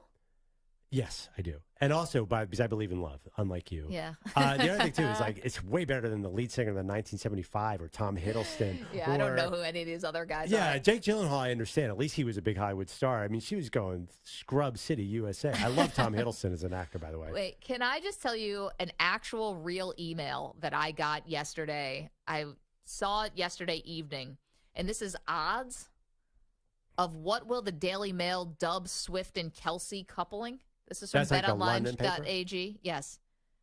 Swelsey, 3-1. Ackerman like that. Tay Trey. I don't know, I think they're missing. Trift. Travis. Swiftus. These are so dumb. Yeah. This is like a real bet that you can make. That's nothing has the catch like a Benifer or No, it doesn't have it yet. like what are some famous names? What were A-Rod and J-Rod. J-Rod? I never heard No, it that. wasn't J-Rod. It was J-Lo. No, that's her that's real just name. her name. A-Rod. No, that's his name. I don't think they had a nickname. Yeah. So you don't think it's real? Another show bet? This is me with an eyebrow way up, skeptical on this I can't one. believe you don't think Travis Kelsey is. I do not think for a second that he's a step down for somebody like who's she going to date? If not Travis Kelsey, she's not going to date another musician. He's fine. I mean, yes, he's not LeBron, but LeBron's already married. He's a big enough star. He's a great player, huge personality, insanely good dancer. He's got it all. I guess I never really thought of it that way before. Insanely good dancer. Oh, Travis Kelsey is one of the great celebrators in the NFL. I'm trying to see if I had more of these bets. I got a few more of them. Like, what I was most surprised by, this was Bet Online, that will Travis Kelsey and Taylor Swift be a couple at the start of the 2024 season? So next season was minus money. That was the favorite. It was like minus 150 that they would still be a couple next year. Do you believe in love that much? Do you think they'll be dating next year? I think this could be the real deal. I really do. I think that they have a great chance, these two little kids. Both like in their 30s. I mean, honestly, I think Taylor is going to be 100% into him. The question is, will his interests really, will he be super into this? She's going to be touring the world, and he's I don't know. That's another bet. If the Chiefs make it to the Super Bowl, will Taylor Swift appear at the game? And there was a caveat. She has a show at the Tokyo Dome on February 10th, and the Super Bowl is February 11th. The NFL will, whoever runs that department of the NFL will have a conniption if Taylor Swift is at the game and not playing halftime, and it's Usher. He's not going to like that. Well, it's going to be Usher. We know that now. I know. I'm just Usher's saying. going to be great. They've been wanting to have. Oh, I knew you would love Usher. Definitely. They're playing into all. This is like, it's my time. Yeah, They're now going for the nostalgia play. That's my era. Yeah, This is amazing. This is like what my parents must feel like when the Beatles do stuff. But you will agree Taylor Swift would maybe be a bigger deal if they could get her for halftime than Usher. Yeah, obviously. But I'm personally By the way, very excited. What happened to our Eagles fandom? Anyway, I know we got a break, but remember you're from Reading. Hello. Yeah. turning her Reading, back. Pennsylvania, turning her back on Dallas Goedert and the Eagles. That's who she should be dating. Yikes. 855-212-4CBS, 855-212-4227. We lost track of the time there, so sorry about that. Coming up, what the hell are the Jets doing at quarterback is what it says right here on my sheet. We are going to answer that question in just a moment. Don't move. Maggie and Perloff after this CBS Sports Update with Rich Ackerman. CBS Sports Radio. Sports Flash. Aaron Rodgers' torn Achilles has precluded him from helping the Jets on the field, but he is trying to give them some advice from afar. In his weekly spot on the Pat McAfee Show on ESPN, the injured quarterback said there are going to be lots of ups and downs in the season, and now they just have to get through this one. Our toughest task is being handling success, and that's whether we're having success or not having success. It doesn't mean you're winning all the time and you got to handle it the right way. It's when we're not having success, how do we respond? How do we respond in adversity? And that goes for our fan base and former players as well. You're not helping the cause. And, of course, in reference to an interview that Joe Namath gave on a New York radio station yesterday calling for everyone's head. The Raiders' Chandler Jones, already out on the non-football injury list, said he was taken against his will to a hospital and later transferred to a behavioral health facility. Final week of the baseball season, there are still a couple of playoff spots up for grabs. The Astros, who have slumped recently, having trouble with the A's and Royals, beat the Mariners last night to open up a game-and-a-half lead for the final AL wild card. In the NL, there are 3 teams vying for 2 wild cards. The Diamondbacks and Cubs tied with the tied, and the Marlins just a game back. Meanwhile, the Dodgers right now trail the Rockies 3-0, top 6 in Colorado. I'm Rich Ackerman. CBS Sports Radio.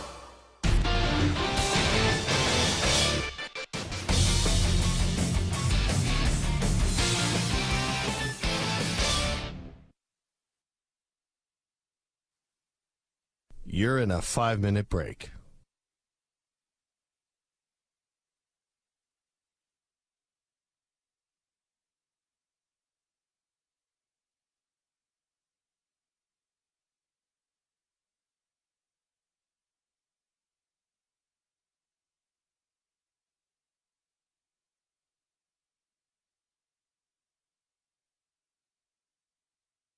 Four minutes, 30 seconds remaining.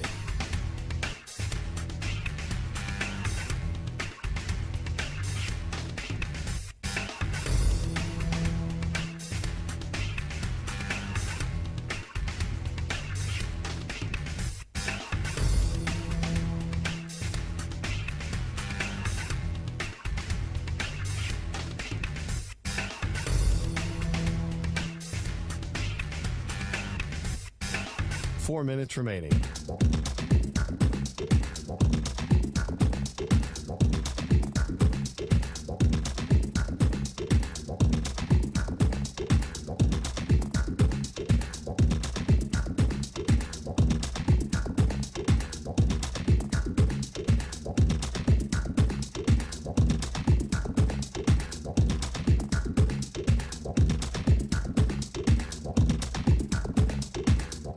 Three minutes, 30 seconds remaining.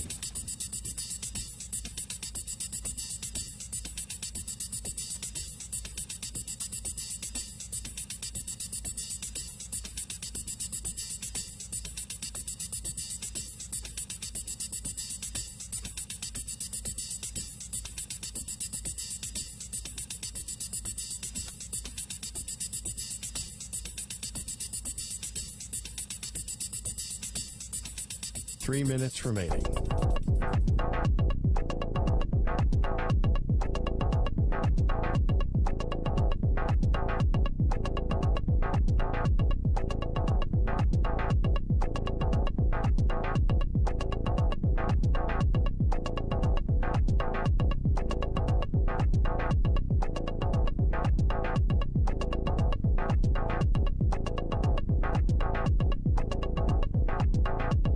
Two minutes, 30 seconds remaining.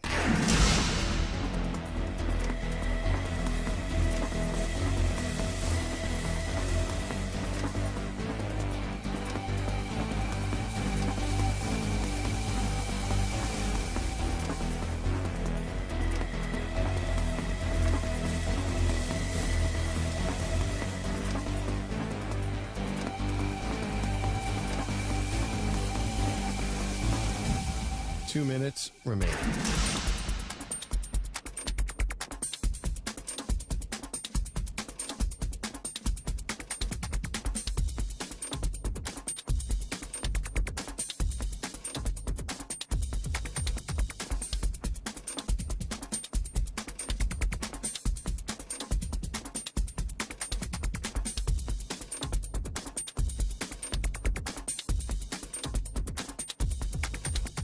One minute, 30 seconds remaining.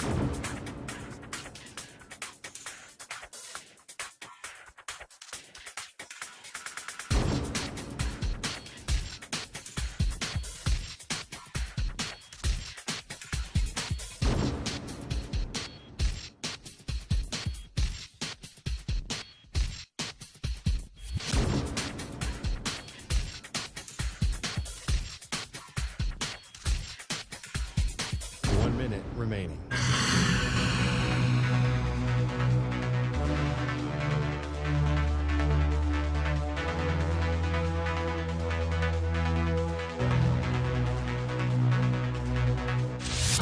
Seconds remaining.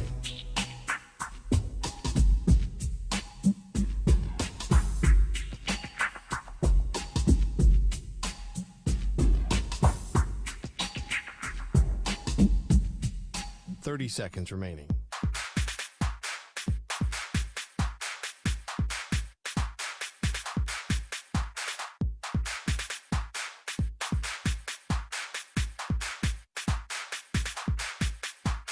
Seconds.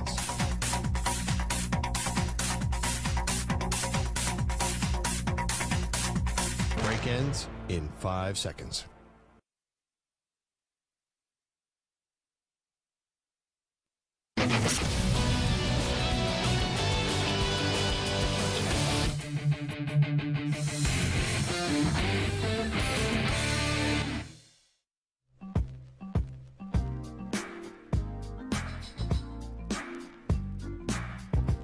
Welcome back to Maggie and Perloff. Perloff sent out something on social media over the weekend that he wanted a Josh Dobbs jersey. You do want a Josh Dobbs I love jersey? Josh Dobbs. So he's the biggest nerd in the NFL. He's literally a rocket scientist. He's had a great story. You know, he came out of nowhere. He was a baseball player in high school, got to Tennessee, was great, and he's been bouncing around the NFL. This seems like a home.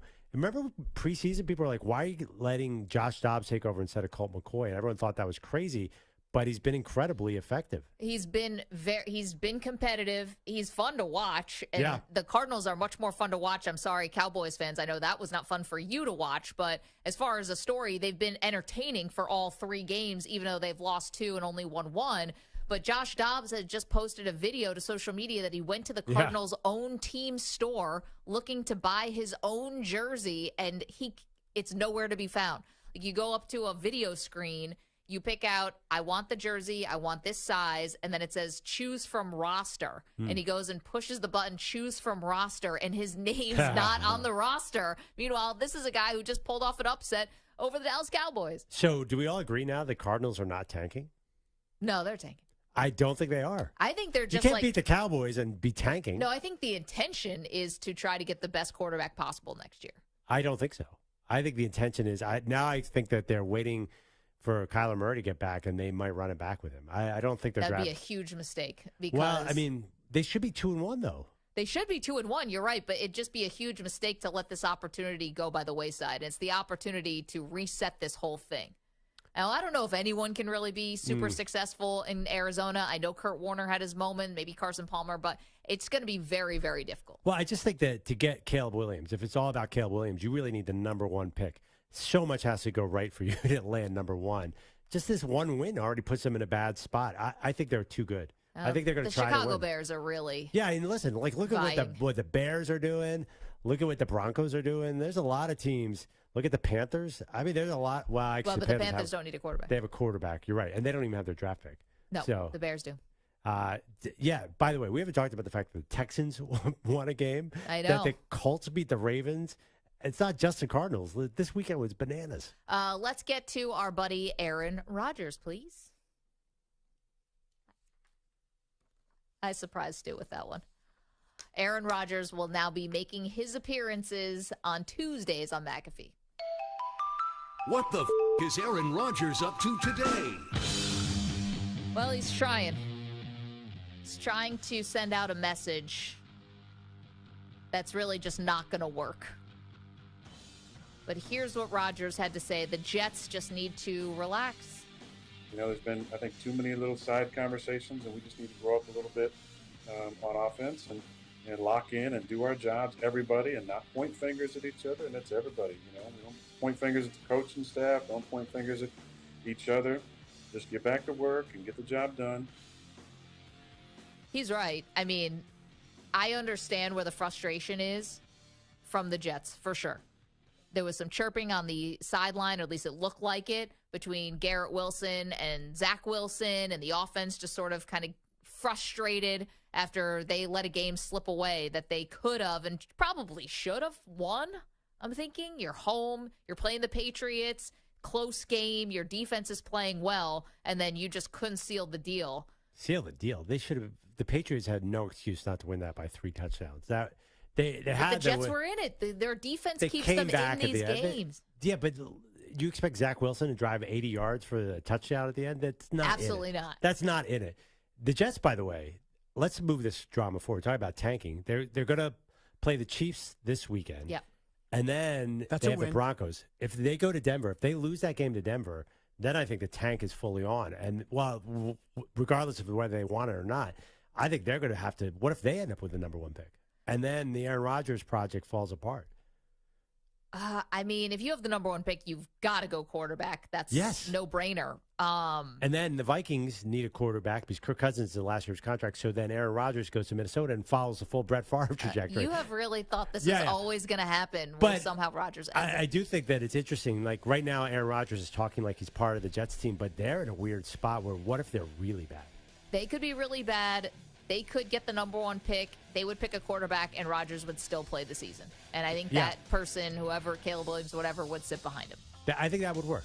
855-212-4CBS, 855-212-4227. Coming up, we're diagnosing what went wrong with the Cowboys, and should their fans be worried about New England?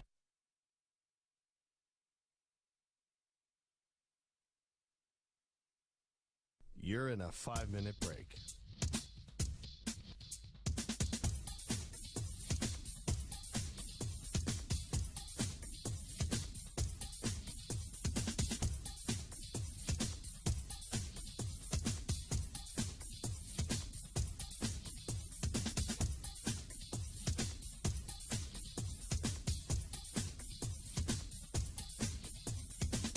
Four minutes, 30 seconds remaining.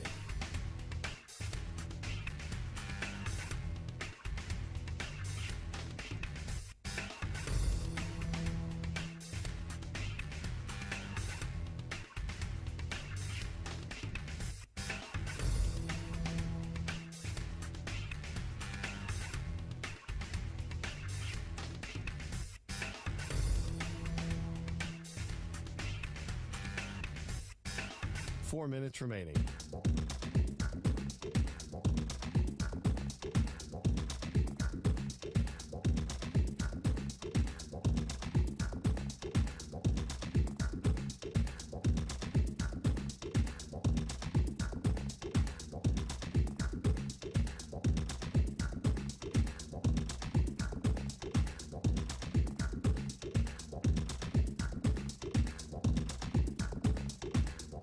Three minutes, 30 seconds remaining.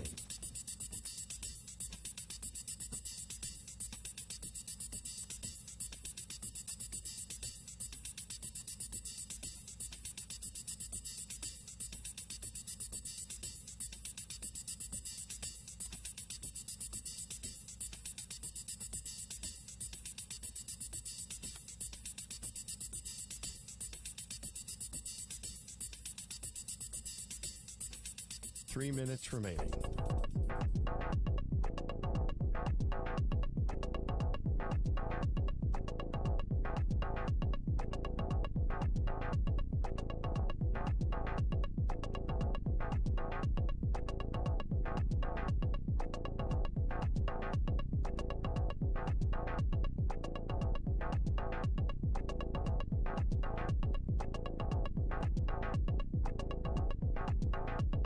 2 minutes, 30 seconds remaining.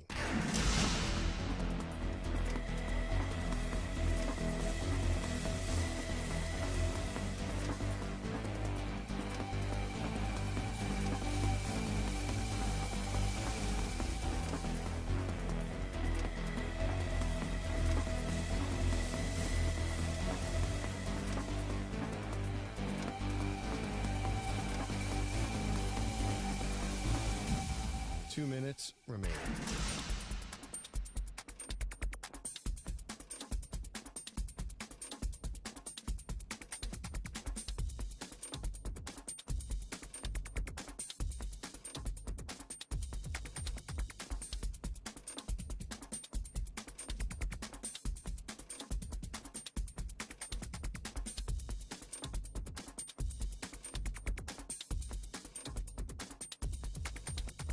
One minute, 30 seconds remaining.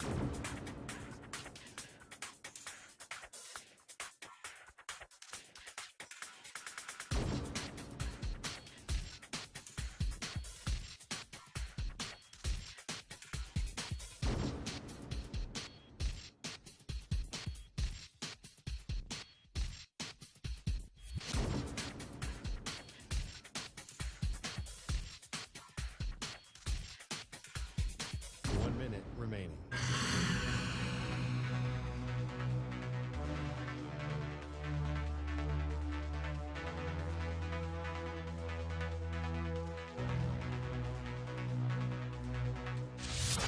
Seconds remaining.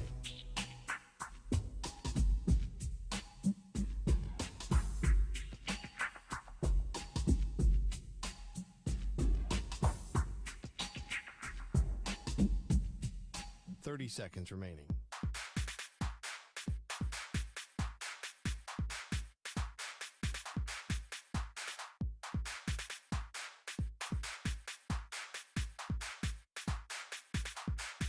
Fifteen seconds.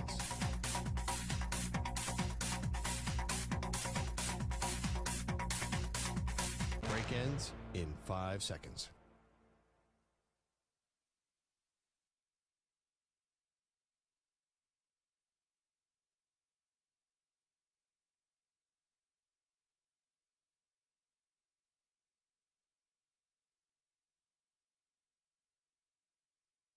I'm thinking about this year, maybe I just try to be kind of positive. It's going to be really hard. About what? About the Bills. I didn't need a spit take. I mean, I think it's gonna be that You can't be positive. You are so hardwired to be negative about your teams. Listen, my whole life I've been negative about the team, and it hasn't worked. Maybe it's like a Costanza, go opposite here, and maybe something good will happen. Maybe I'm just they're going to pull this out. They're going to do it. They're going to win, and maybe something will change. I don't think you have it in you. They are Maggie and Perloff on CBS Sports Radio. Cowboys Nation alarmed. Very alarmed. And they have a right to be, Perloff. Welcome to Maggie and Perloff. Maggie Gray, Andrew Perloff on CBS Sports Radio. I still think the Cowboys are a good team. I picked them to go to the Super Bowl. My Super Bowl pick of Cowboys-Jags not looking awesome today, but that's fine. I still think they're going to be a great team. You've said it. They basically pencil them in for 12 wins a season. This did feel a little predictable because I think they were overlooking their opponent. And Wait.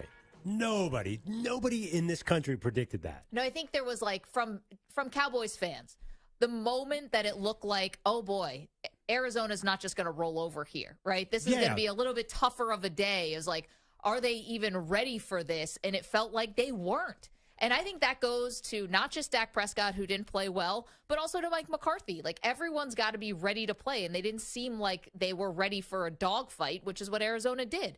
Well, Arizona, here's what I thought was going to happen. They jumped all over Washington in week 1, somehow lost. They jumped all over the Giants in week 2, somehow lost. So I assumed, even though they were beating the Cowboys at half, I thought it was just a matter of time for the Cowboys to turn it on. Yep, never came. Shocking. Yep. I don't know. How can the Giants turn it on, who are terrible, and the Commanders, who apparently are not that good either, how can those two teams turn it on? And Dallas, I think Dallas is built, I'm starting to realize, to play from ahead. Yep. Once you get that pass rush going, forget it. You're dead.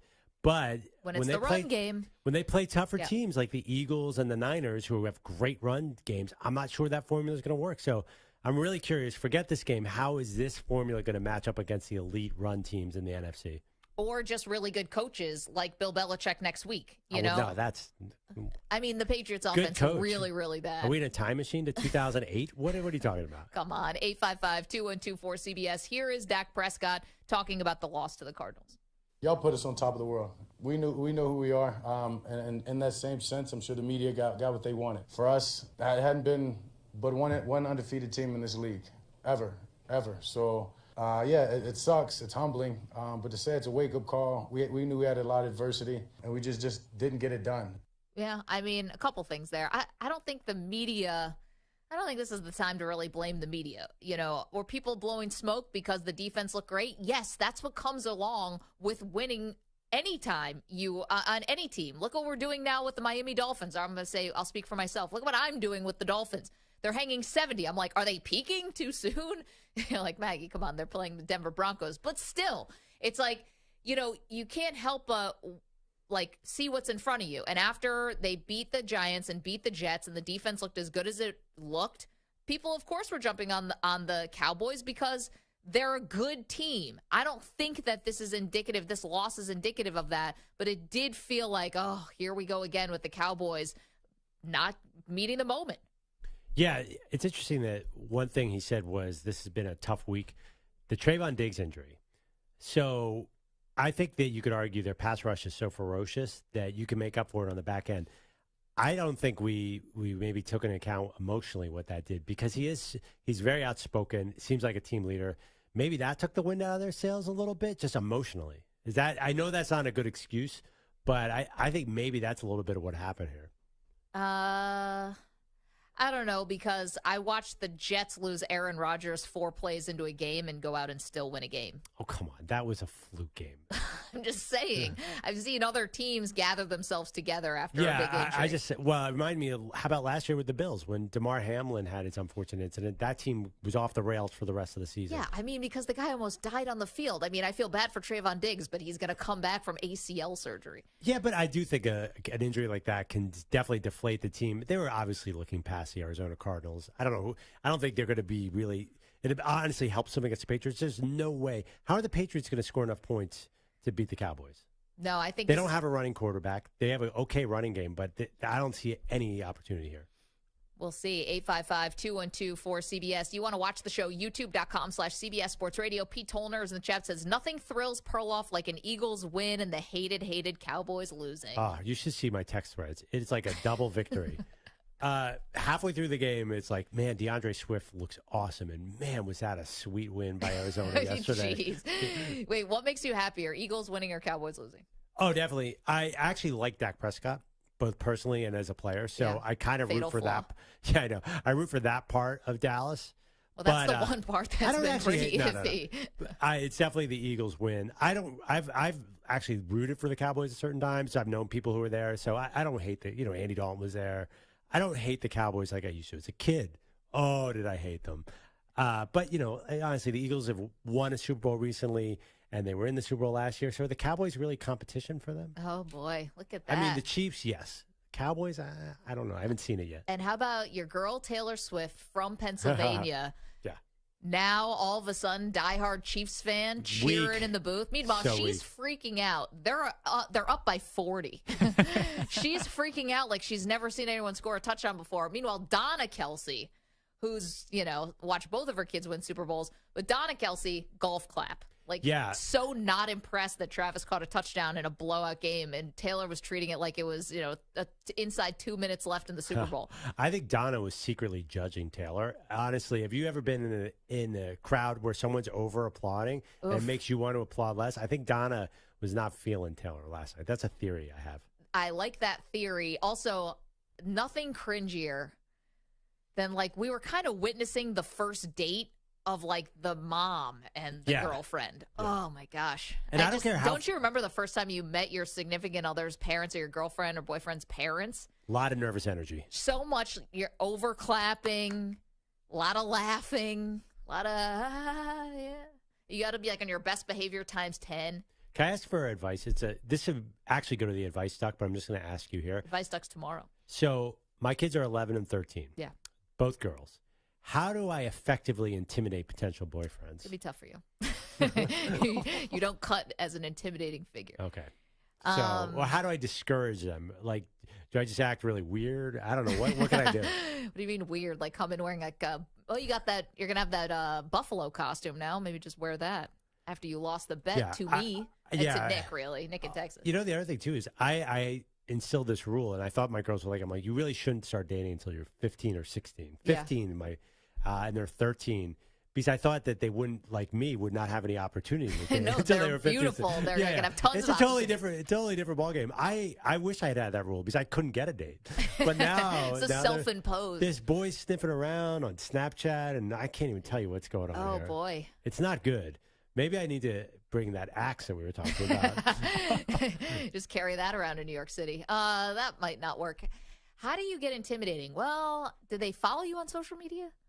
Because they're going to see a lot of us doing silly things. No. Well, they've never even heard of Twitter, where we do a lot of this. Like, You got to be honest. There was a moment when our babysitter from over the summer knew that I ate the jar of jelly, and I was like, I have lost all my authority here. You're like in your early 20s. I'm not.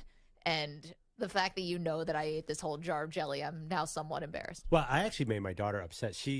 I guess she's been Google searching me, and she came up with a thing that I think is still in the studio. Yes, this tweet behind me. Oh, yeah. Your tweet to Inside the NBA. Yeah, and it said, I wish someone loved me as much as Shaq loves Joel Embiid. That comes up on your Google search?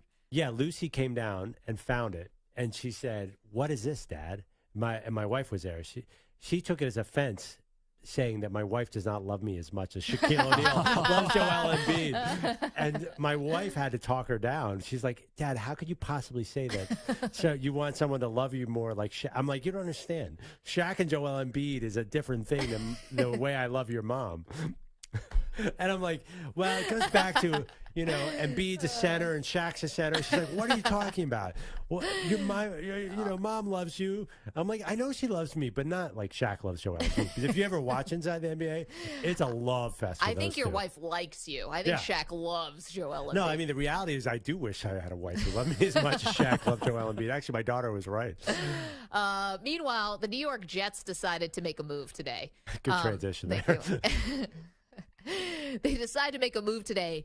Not, I think, what the Jets fan was expecting after watching Zach Wilson just continue to be Zach Wilson. I don't know what else you want. He's who he is. He's not going to miraculously get better here overnight, okay? They brought in Trevor Siemian to be on the practice squad. Perloff, why won't they just bite the bullet here and really try to go after someone who could meaningfully impact the game? I'm sorry, Trevor Siemian is not it. I don't think there's anyone out there. Well, you always are stumping for Carson Wentz. It's too late. We're getting into week 4 now.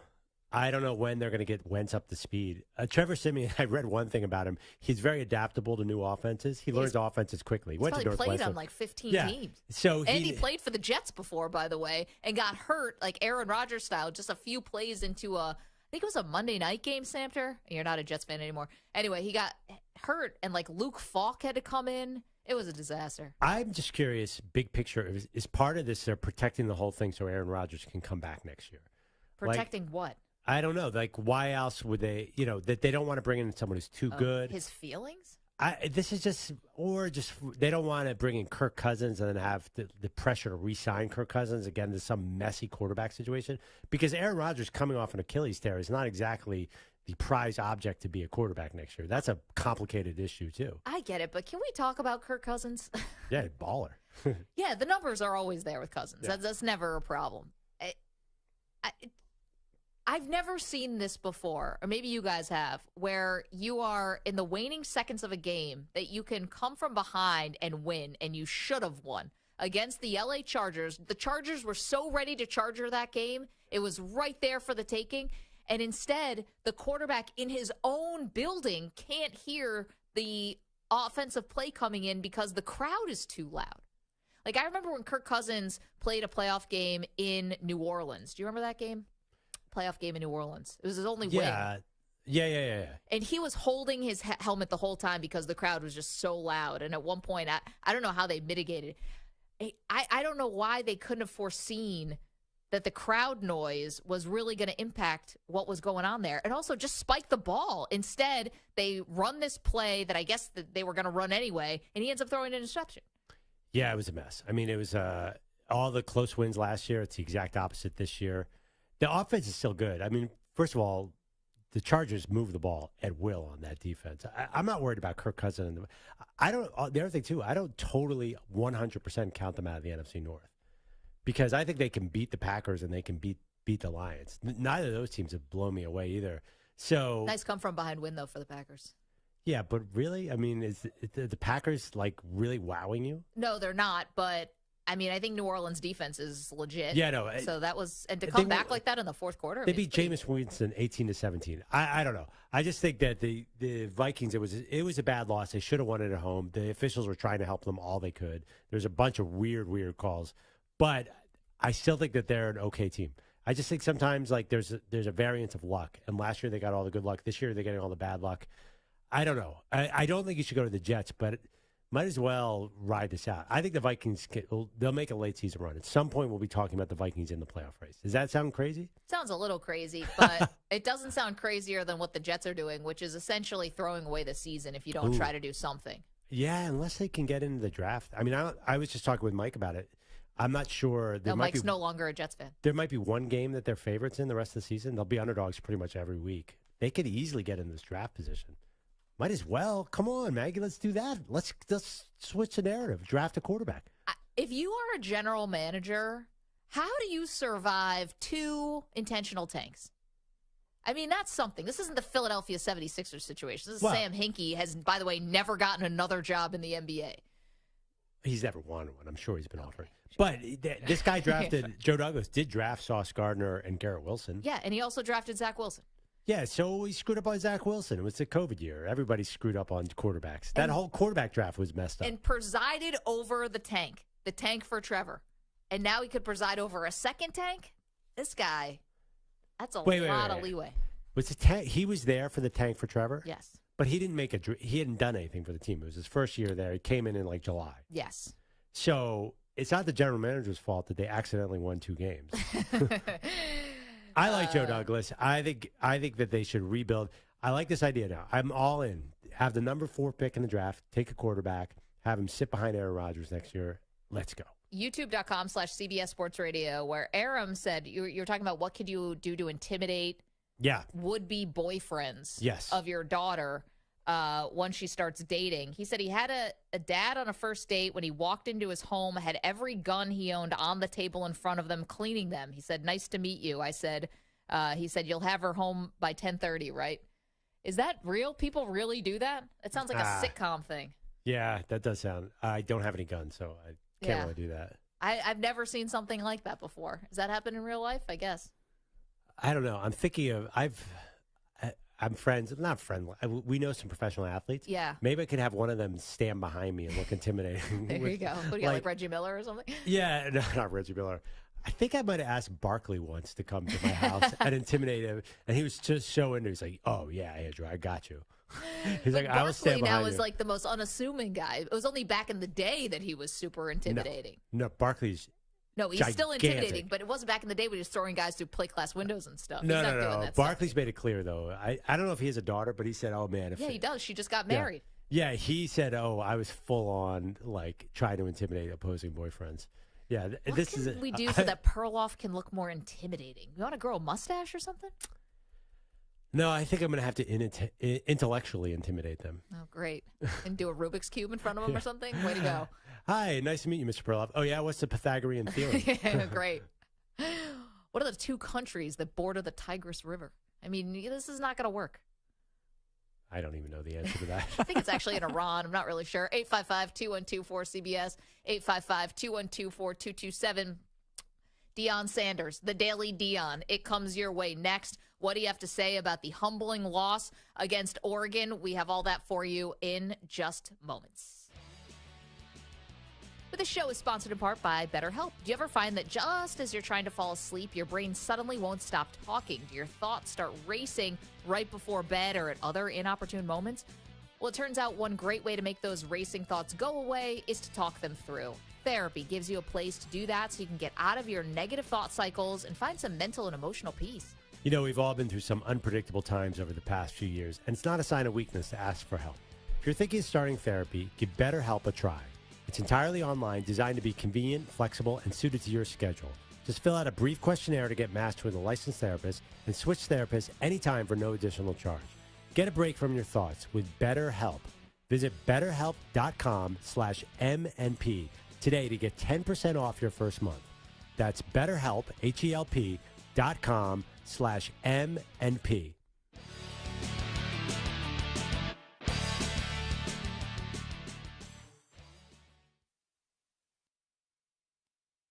You're in a 4-minute break.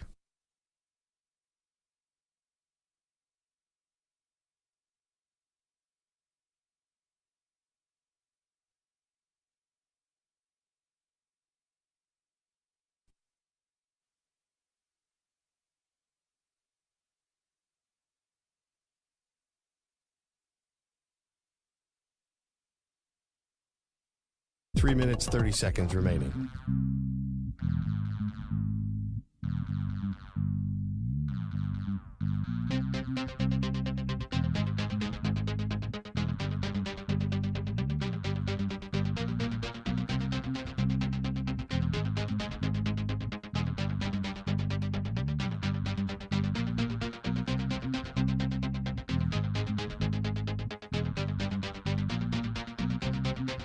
Three minutes remaining.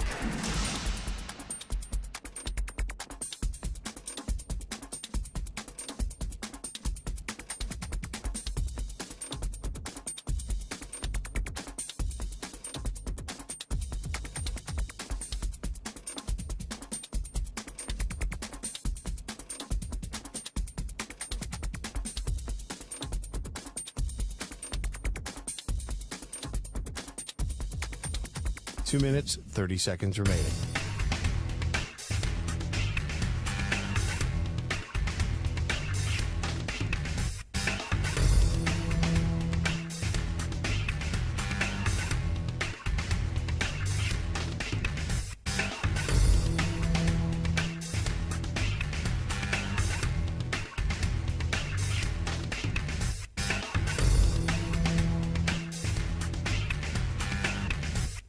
Two minutes remaining.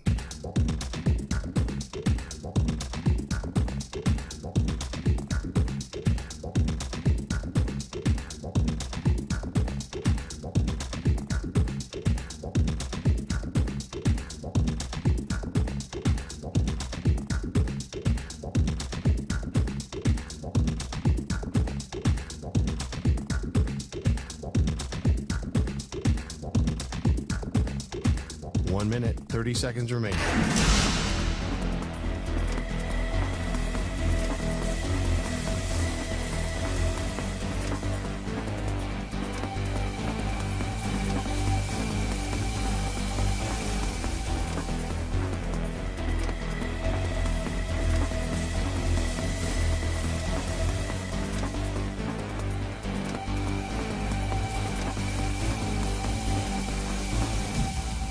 One minute remaining.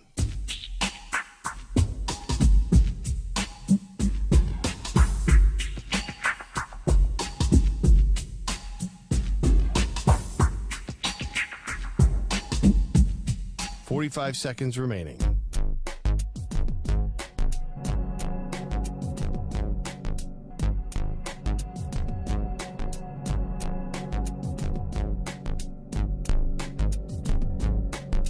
Thirty seconds remaining.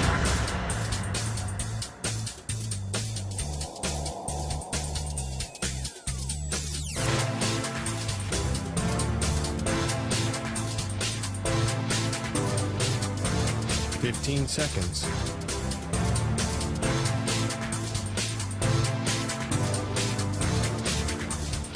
Break ends in 5 seconds.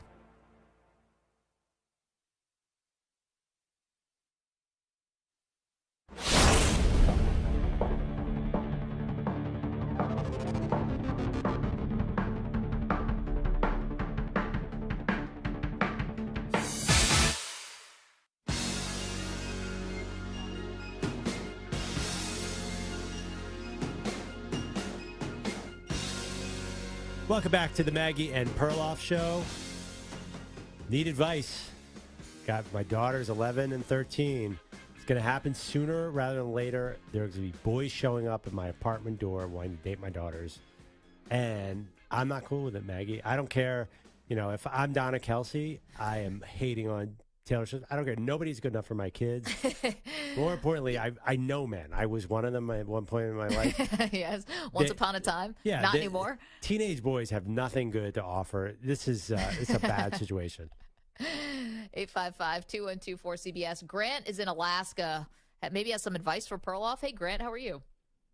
Yeah, doing well. I have 3 daughters, and the oldest one, I came home, and she had a young man there, and he said, "So you're a Packers fan?" Because I had a Packers hat on. I was like, "No, they pay me to wear this." I love it. and then I got a follow up on that when I moved out of the house, and my dad had a moose, and he was butchering the moose in the kitchen, and my sister my little sister had a gentleman call her and rings the doorbell, and my mom's doing something, my brother's gone, I moved out, and my dad has to go answer the door, and he's got blood all over his hands because he's butchering a moose in the kitchen. Wait a minute, Grant. I related to you on the snarky comeback about the Packers hat. The bloody moose is where I can't really pull that off. Yeah, can I ask a question? A moose is huge, right? It's a massive animal. You cut it up in the field, but then when you get it home, you butcher it and process it. Ah, and you're just But he that's just in opened your the door with his elbows, and like, who are you? Oh my gosh! And did the guy stick around? Because I'd probably about face and just be in my car as quickly as possible. I think my sister intercepted. Is moose? Does that taste good? By the way, It's very good. Oh, okay. Grant, where do you live in Alaska? Anchorage. So, I'm obsessed with shows about Alaska, shows about being in the wilderness. I have zero skills.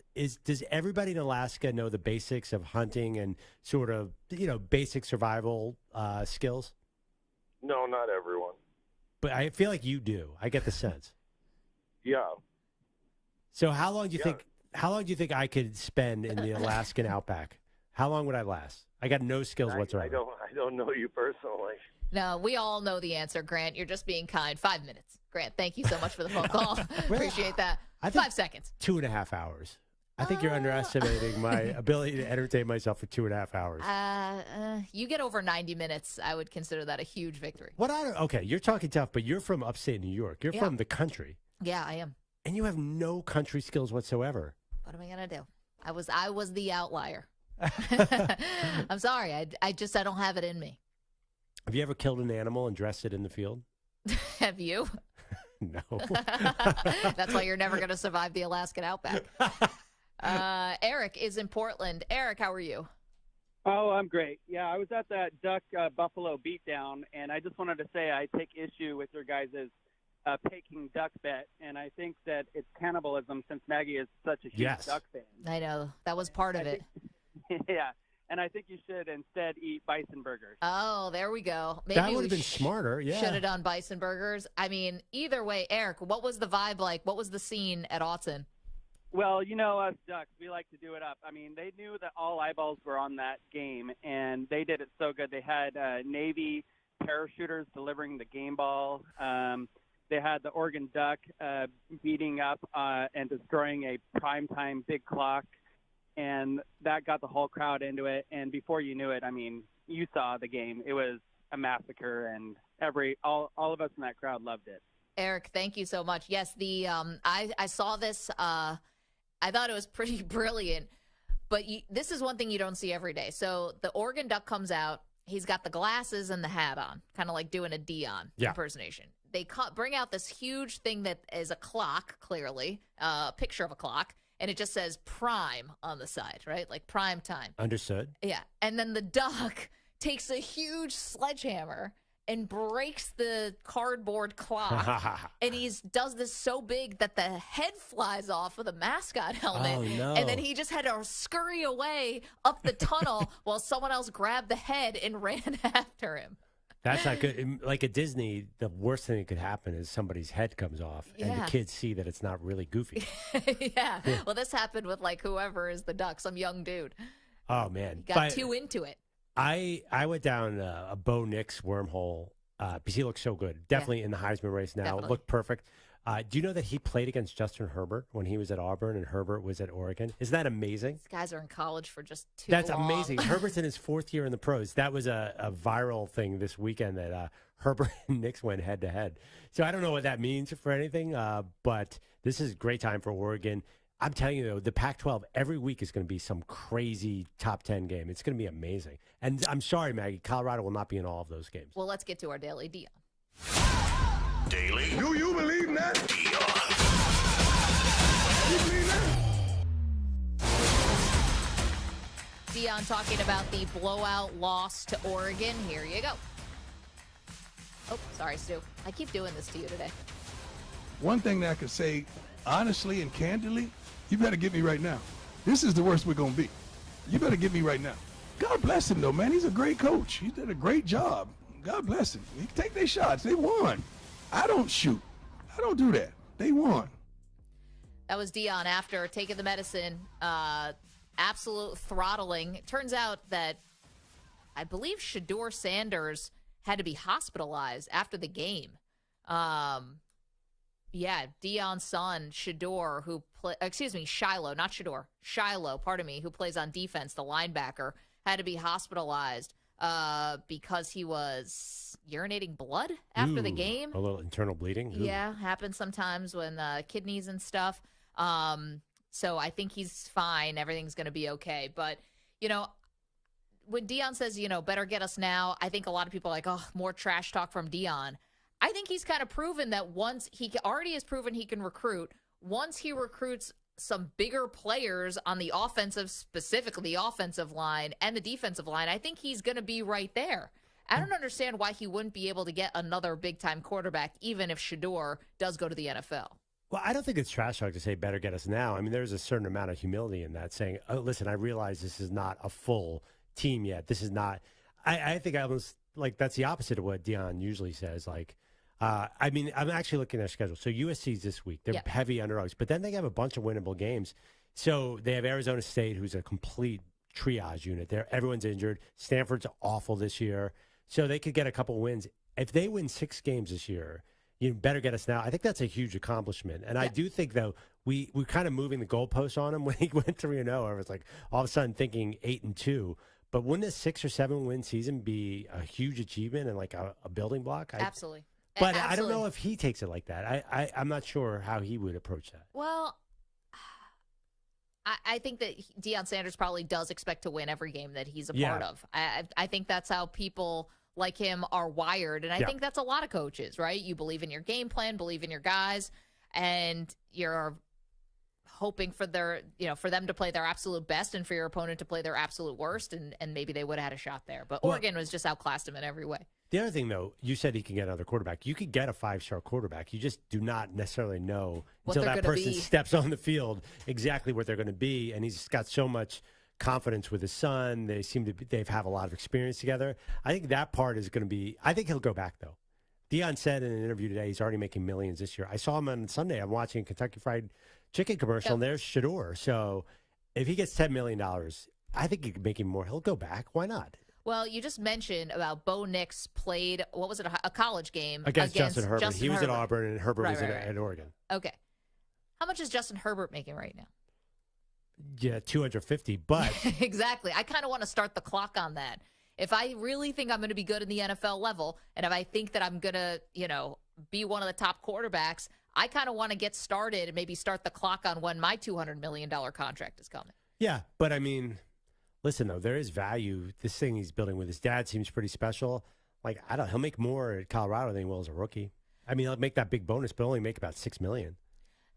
Speaking of quarterbacks and how you never know what you're going to get, the SEC quarterback draft on the Maggie and Perloff show, I kid you not, I'm not even leading this by a lot. This is the only thing I'm winning. I cannot buy a win. I got knocked out of my survivor pool this week because I took the Jags like a doofus. I'm crushing you guys, and it's all thanks to Jaden Daniels. Jaden Daniels, who had another 4-touchdown performance this week. I'm in the lead. Second is Perloff. Third is Stu. Fourth is Samter. Well, okay. Yes. First of all, Jaden Daniels can't do this every week. And LSU almost lost that game, which is unbelievable. But Connor Wegman gets hurt. Yeah. Max Johnson looked like a stud. I would worry about that spot. That's the only thing. By the way, my team is a disaster. Jackson Dart, I think that they need to bench him at Ole Miss. But I do love Joe Milton in Tennessee. Yeah, the fact that, I won my Alabama bet this weekend.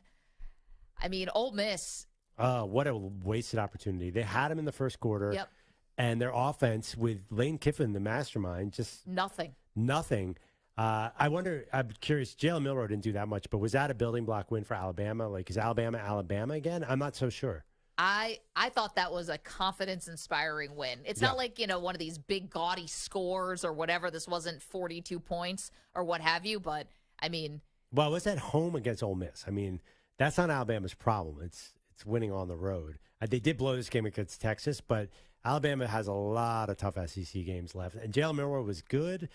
He was not Bryce He's Young. definitely the best one of the bunch, though. Yeah. If that needed to be confirmed between Buckner and Ty Simpson, he's definitely the best one. Yeah, he's earned that job. 855-212-4CBS, 855-212-4227. Okay, a lot more to do here, including the very latest on one NFL story. We're going to get you caught up to speed. After this CBS Sports Update, here's Rich Hackman.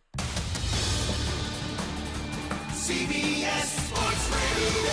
Sports Flash. Well, the first 3 weeks haven't gone exactly as the Jets had hoped or planned. They're 1-2 with their best player in franchise history. Calling for everyone's head, Aaron Rodgers hasn't been able to help on the field, but trying to help from afar. Telling the Pat McAfee Show on ESPN, it's been rough, but all is not lost. Just be a little better competitors. We need to understand this is part of it. And it's not always going to be pretty. The most important thing is winning. Saw what happened in Green Bay. They were down 17-0 and came back and won that game, an ugly game, 18-17. The Raiders' Chandler Jones said he was taken against his will to a hospital and then transferred to a behavioral facility. The 33-year-old has been away from the team on the non-football injury list. He's currently in the second year of a 3-year deal worth a total of $51 million. 4 of the 6 playoff spots in the National League are pretty much set. Last 2 still very much up in the air. The Diamondbacks and Cubs are tied, and the Marlins are only a game behind those 2, making it a 3-team race for the final 2 spots. Arizona and Chicago both on the road tonight. The Cubs will play their final 6 away from Wrigley, starting in Atlanta. The Diamondbacks are on the south side of Chicago to face the White Sox. The Marlins take on the Mets in New York. And right now, bottom of the 8th, the Rockies lead the Dodgers 4-1. I'm Rich Hackman. Jim Rome here. Coming up Wednesday in the Jungle, a conversation with Colts linebacker Zaire Franklin. See you Wednesday, 12 noon Eastern and 9 Pacific. CBS Sports Radio.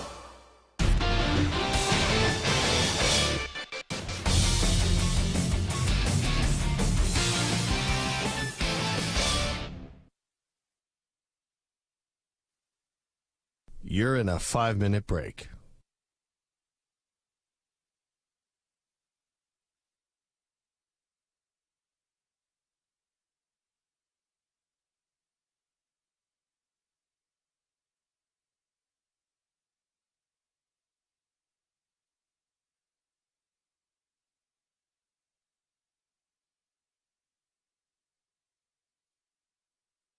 Four minutes, 30 seconds remaining.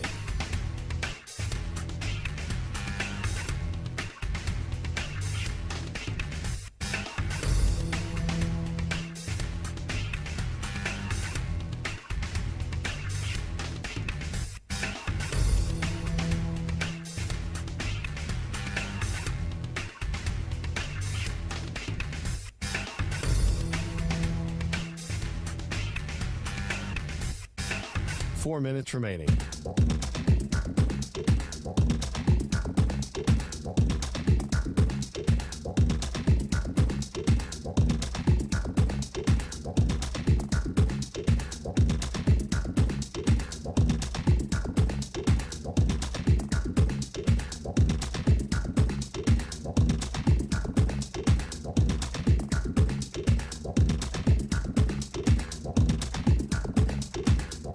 Three minutes, 30 seconds remaining.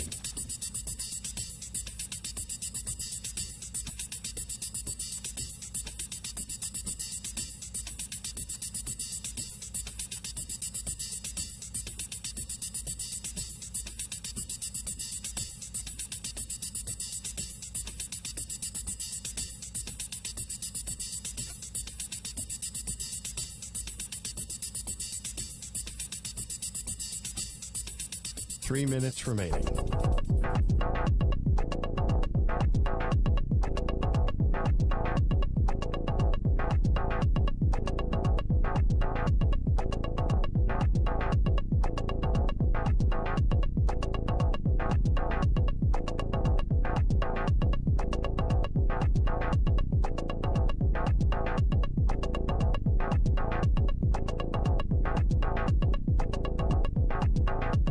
Two minutes, 30 seconds remaining.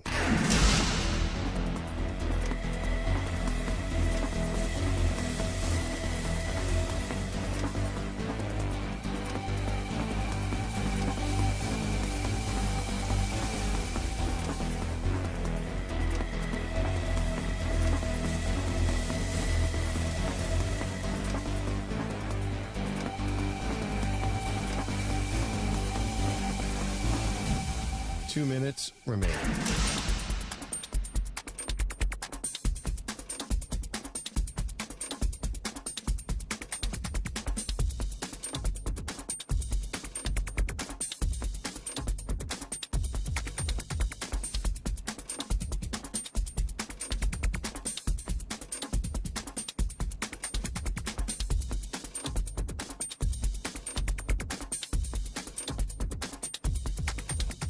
One minute, 30 seconds remaining.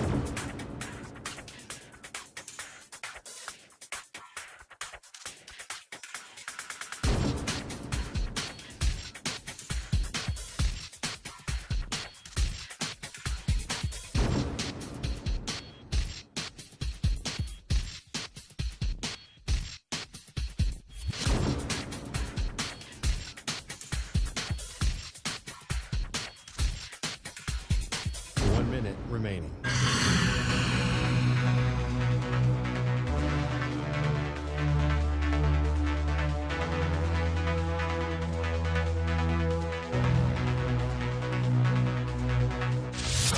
Seconds remaining.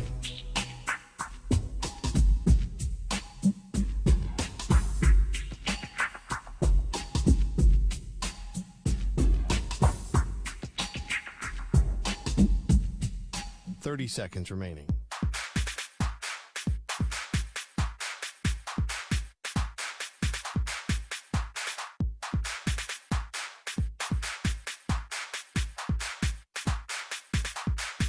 Fifteen seconds.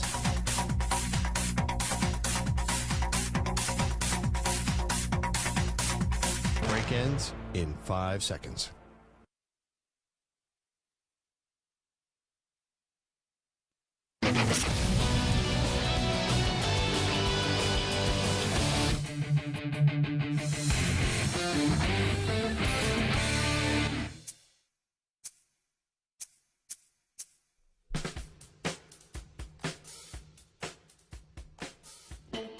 Welcome back to Maggie and Perloff. Is this true? I don't believe what this person is about to say. Go to the phones, 855-212-4CBS. Nate is in Pennsylvania, said nobody cares about Taylor Swift and Travis Kelce. Nate, surely you are kidding. No, obviously I'm not kidding. I don't even think you guys really care about it. I think it's something that you read in the email in the morning. They're like, hey, talk about this. People care. And they're so disconnected with what's actually going on. First, just so you guys know, I'm neglecting my family by not making them dinner to do this phone call real quick. So it is important to me. Okay, this is a sacrifice you're making right now. Yeah, it's a family sacrifice. I know where my priorities lie.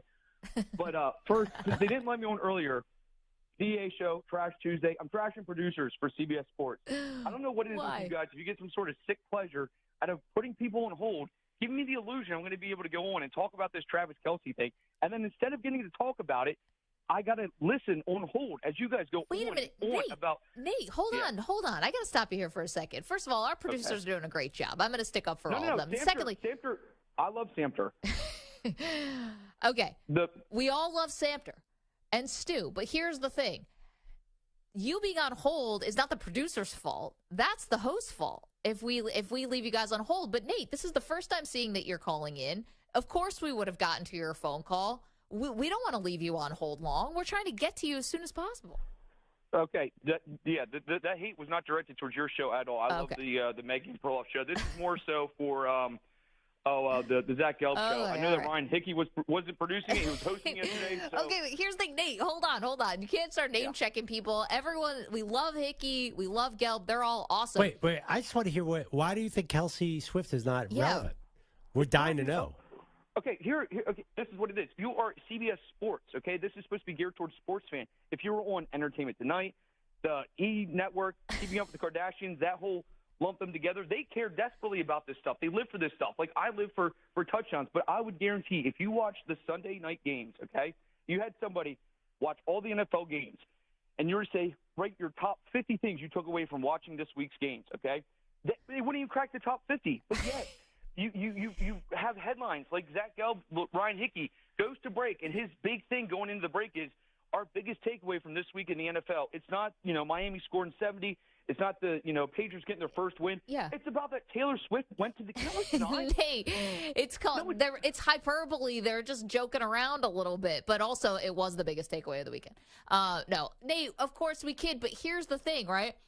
The reason why I think it was why we all latched onto it so much is because no one thought they were actually dating, and then she shows up at the game and she's jumping around yelling and screaming. Do you honestly care? Here, this is the no, I think it's fake. Care. If he were to marry Taylor Swift, have a family, and then at the age of 45, retire, and then at the last minute unretire, and basically choose football over his family, like TV did, then I would care. I would listen to what they have to say about that. Okay. This doesn't rise to the level yet. Oh my God, the level you guys talk about is nauseating, and it's not news. Nobody. It's just I had to get off my chest. Take a poll, talk to everyone I talk to. I can guarantee that this ranks on their scale out of the top Nate, 100. Listen, awesome. Take a breath. You got the point across. You can go back to making dinner now if you want to, or just order a pizza or something. It's fine. Here's the thing. I love the fact that you think that we get an email in the morning about what to talk about. That's awesome. And by the way, if anyone is getting an email around here, please forward it to me because I'd love to be on this email. We don't get talking points around here. Nate is hung up, but I'm sure he's with me. I bet you he thinks people talk about Dion way too much, too. Why? Because we have a daily Dion? Well, I do think because he's saying, I care about touchdowns. I do think, and it's not you, but I do think generally – Dion has probably taken too many headlines away from the elite teams in college football. Like, the fact that Texas is number 3 and it never comes up on anybody's show is interesting to me. Well, we talked about Texas after they beat Alabama. I understand. But I'm just saying, in general, though, I think he probably is right. The media does get caught on some pretty bizarre things. Okay. And I totally understand what he's talking about. Here's my question, though. Can I just defend the media for 1 second? Yeah. What are we supposed to talk about with Georgia right now? Give me an exciting Georgia topic. They've played nobody. It wasn't Georgia. It was basically every school has been ignored to talk about Dion all the time. I'm not saying you. I'm saying in general. No, but I want to stick up first for a second because the thing is if Georgia was doing something compelling, then we would totally talk about it. Really? They're just winning. So. No, I don't. Against inferior opponents. We'll talk about them when they actually start facing some stiffer competition. I don't think so. I don't think any games have risen to the level of breaking through the Dion haze that is covering the national media. I don't think that Notre Dame Ohio State game was really good. Kind of. Because it was controversial because Notre Dame's head coach didn't have 11 players on the field for the last 2 plays. Okay, maybe. Okay, Saturday maybe, but before that, up until that point, nothing was breaking through. I think it was all Dion all the time. And that is honestly credit to Dion for creating that atmosphere. But there was plenty of games, also the week scheduling, but there was arguably a lot to talk about, and nobody was talking about anything but Dion. And there is a little bit of that vibe with Travis Kelce and Taylor Swift. I mean, I disagree with Dave. I mean, Taylor Swift is the biggest star in the country, dating an active NFL player and in the booth.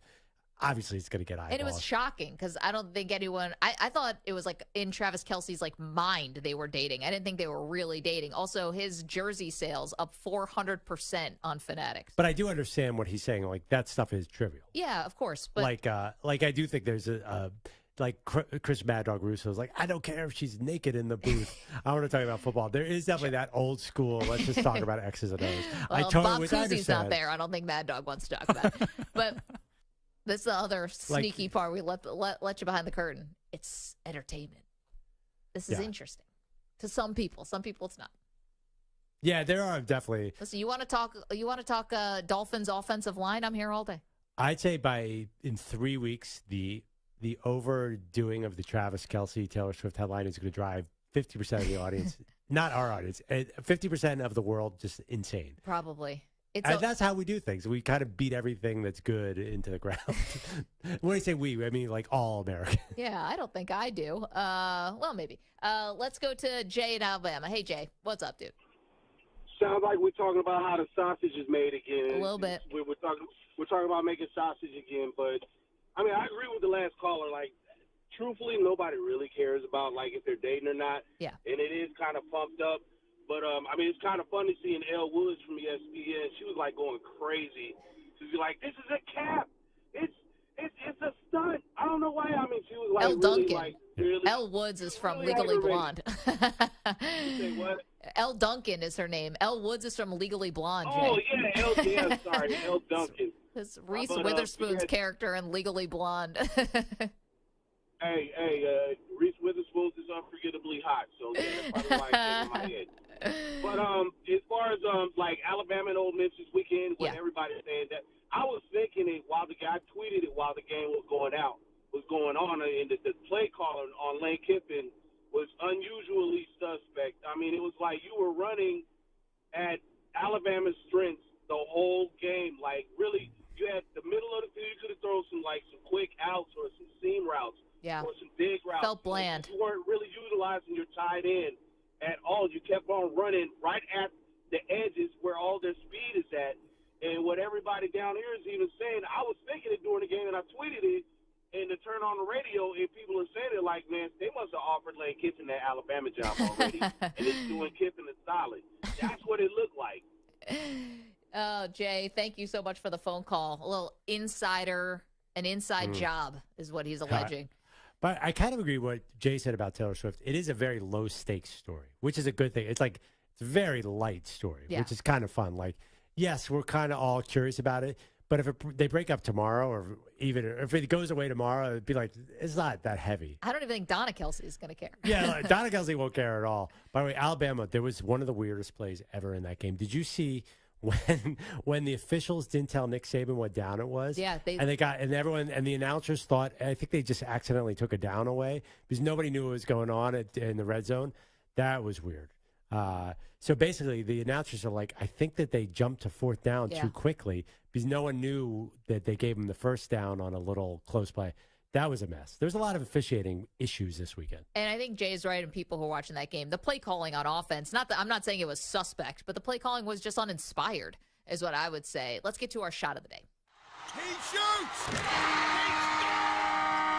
And the shot of the day is brought to you by Casamigos Tequila. Casamigos Tequila is brought to you by those who drink it. Today's shot of the day, a little snapshot of the show, was our conversation earlier about one NFL quarterback, Mac Jones. Is he a dirty player? Yes, it is a very dangerous sport. Guys are really hitting each other hard all the time. Who cares about a little flick? Sauce Gardner's acting like he was attacked outside in the parking lot. It was a tiny little thing in the football field. That is maybe the smallest amount of contact there was on any play of the whole Patriots-Jets game. I can't believe you'd be defending Mac Jones here. I feel like that's going against guy code. I don't get it with you guys. Sometimes it's a big deal. Sometimes it's not a big deal. Can you just come to a consensus on whether or not it's a big deal to get hit below the belt? It's actually one of the more interesting things about men is their... It's not. Yeah, no. Well, there's not that many more interesting things. We like to sit on the couch, watch football, drink beer. Everyone survived. There were no concussions suffered. Everyone kept their reproductive skills intact. There you go. It's Mac Jones with a cup check on Sauce Gardner. So what happened after the game? I didn't follow. Was Sauce Gardner tweeting out the video saying, see, I told you he flicked me? Is that what happened? Well, part of it was because he kind of like shoved Mac Jones and he was worried about getting suspended or fined or some sort of punishment against him or at least some negative backlash. So he just wanted to show, hey, I didn't just shove him for no reason. He flicked me. I don't think he was going after being like, this Does was Roger the worst that's Goodell ever look at happened. that? But he's like, hey, just so you know, I was instigated. That game Commissioner, he flicked me. That game was kind of hard to see what was going on because the cameras were fogging up. It was so rainy and disgusting out there. Even these Zapruder film videos of Mac Jones supposedly hitting Sauce Gardner. Back into the left. Back into the left. They don't really make – I don't see a clear flick. I'm sorry. I don't think I'd be very surprised if the NFL fined Mac Jones for this. That's a big issue now. Are they going to fine him? I don't think so. Samter has a poll up. Yeah. What is it? Do you care about Kelsey Taylor Swift? 81% said no, who cares? Yeah, I kind of get that. Samter, you don't believe it. I don't buy it for a second. You think people are lying? Yeah, I think people want to pretend they don't care about athletes who they're dating, and people, especially in sports, want to pretend they don't care about Taylor Swift. I don't know more than 2 or 3 Taylor Swift songs. I care about who Taylor Swift is dating, and I care about her global presence. Yeah. So I don't know her music. I don't have to know her music.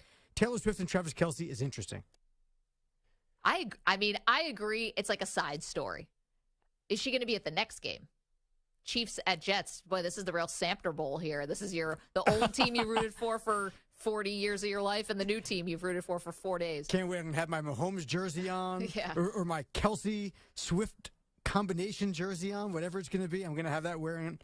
Go Chiefs. By the way, that Odell Beckham Jr. Kim Kardashian couple, will you agree that is not quite the same sizzle? You guys were right. This Was Kim at the game? I don't even know. Who knows? Who cares? By the way, Old news. How did the Ravens lose that game? And why did Justin Tucker, the greatest kicker in the history of the NFL, get outkicked by Matt Gay? That was the weird. There were so many weird games this week. How about the fullback returning a touchdown for Houston?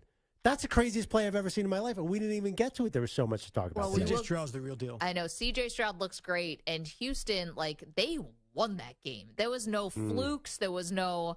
They came in. They were led wire to wire. I was disappointed in the Jags.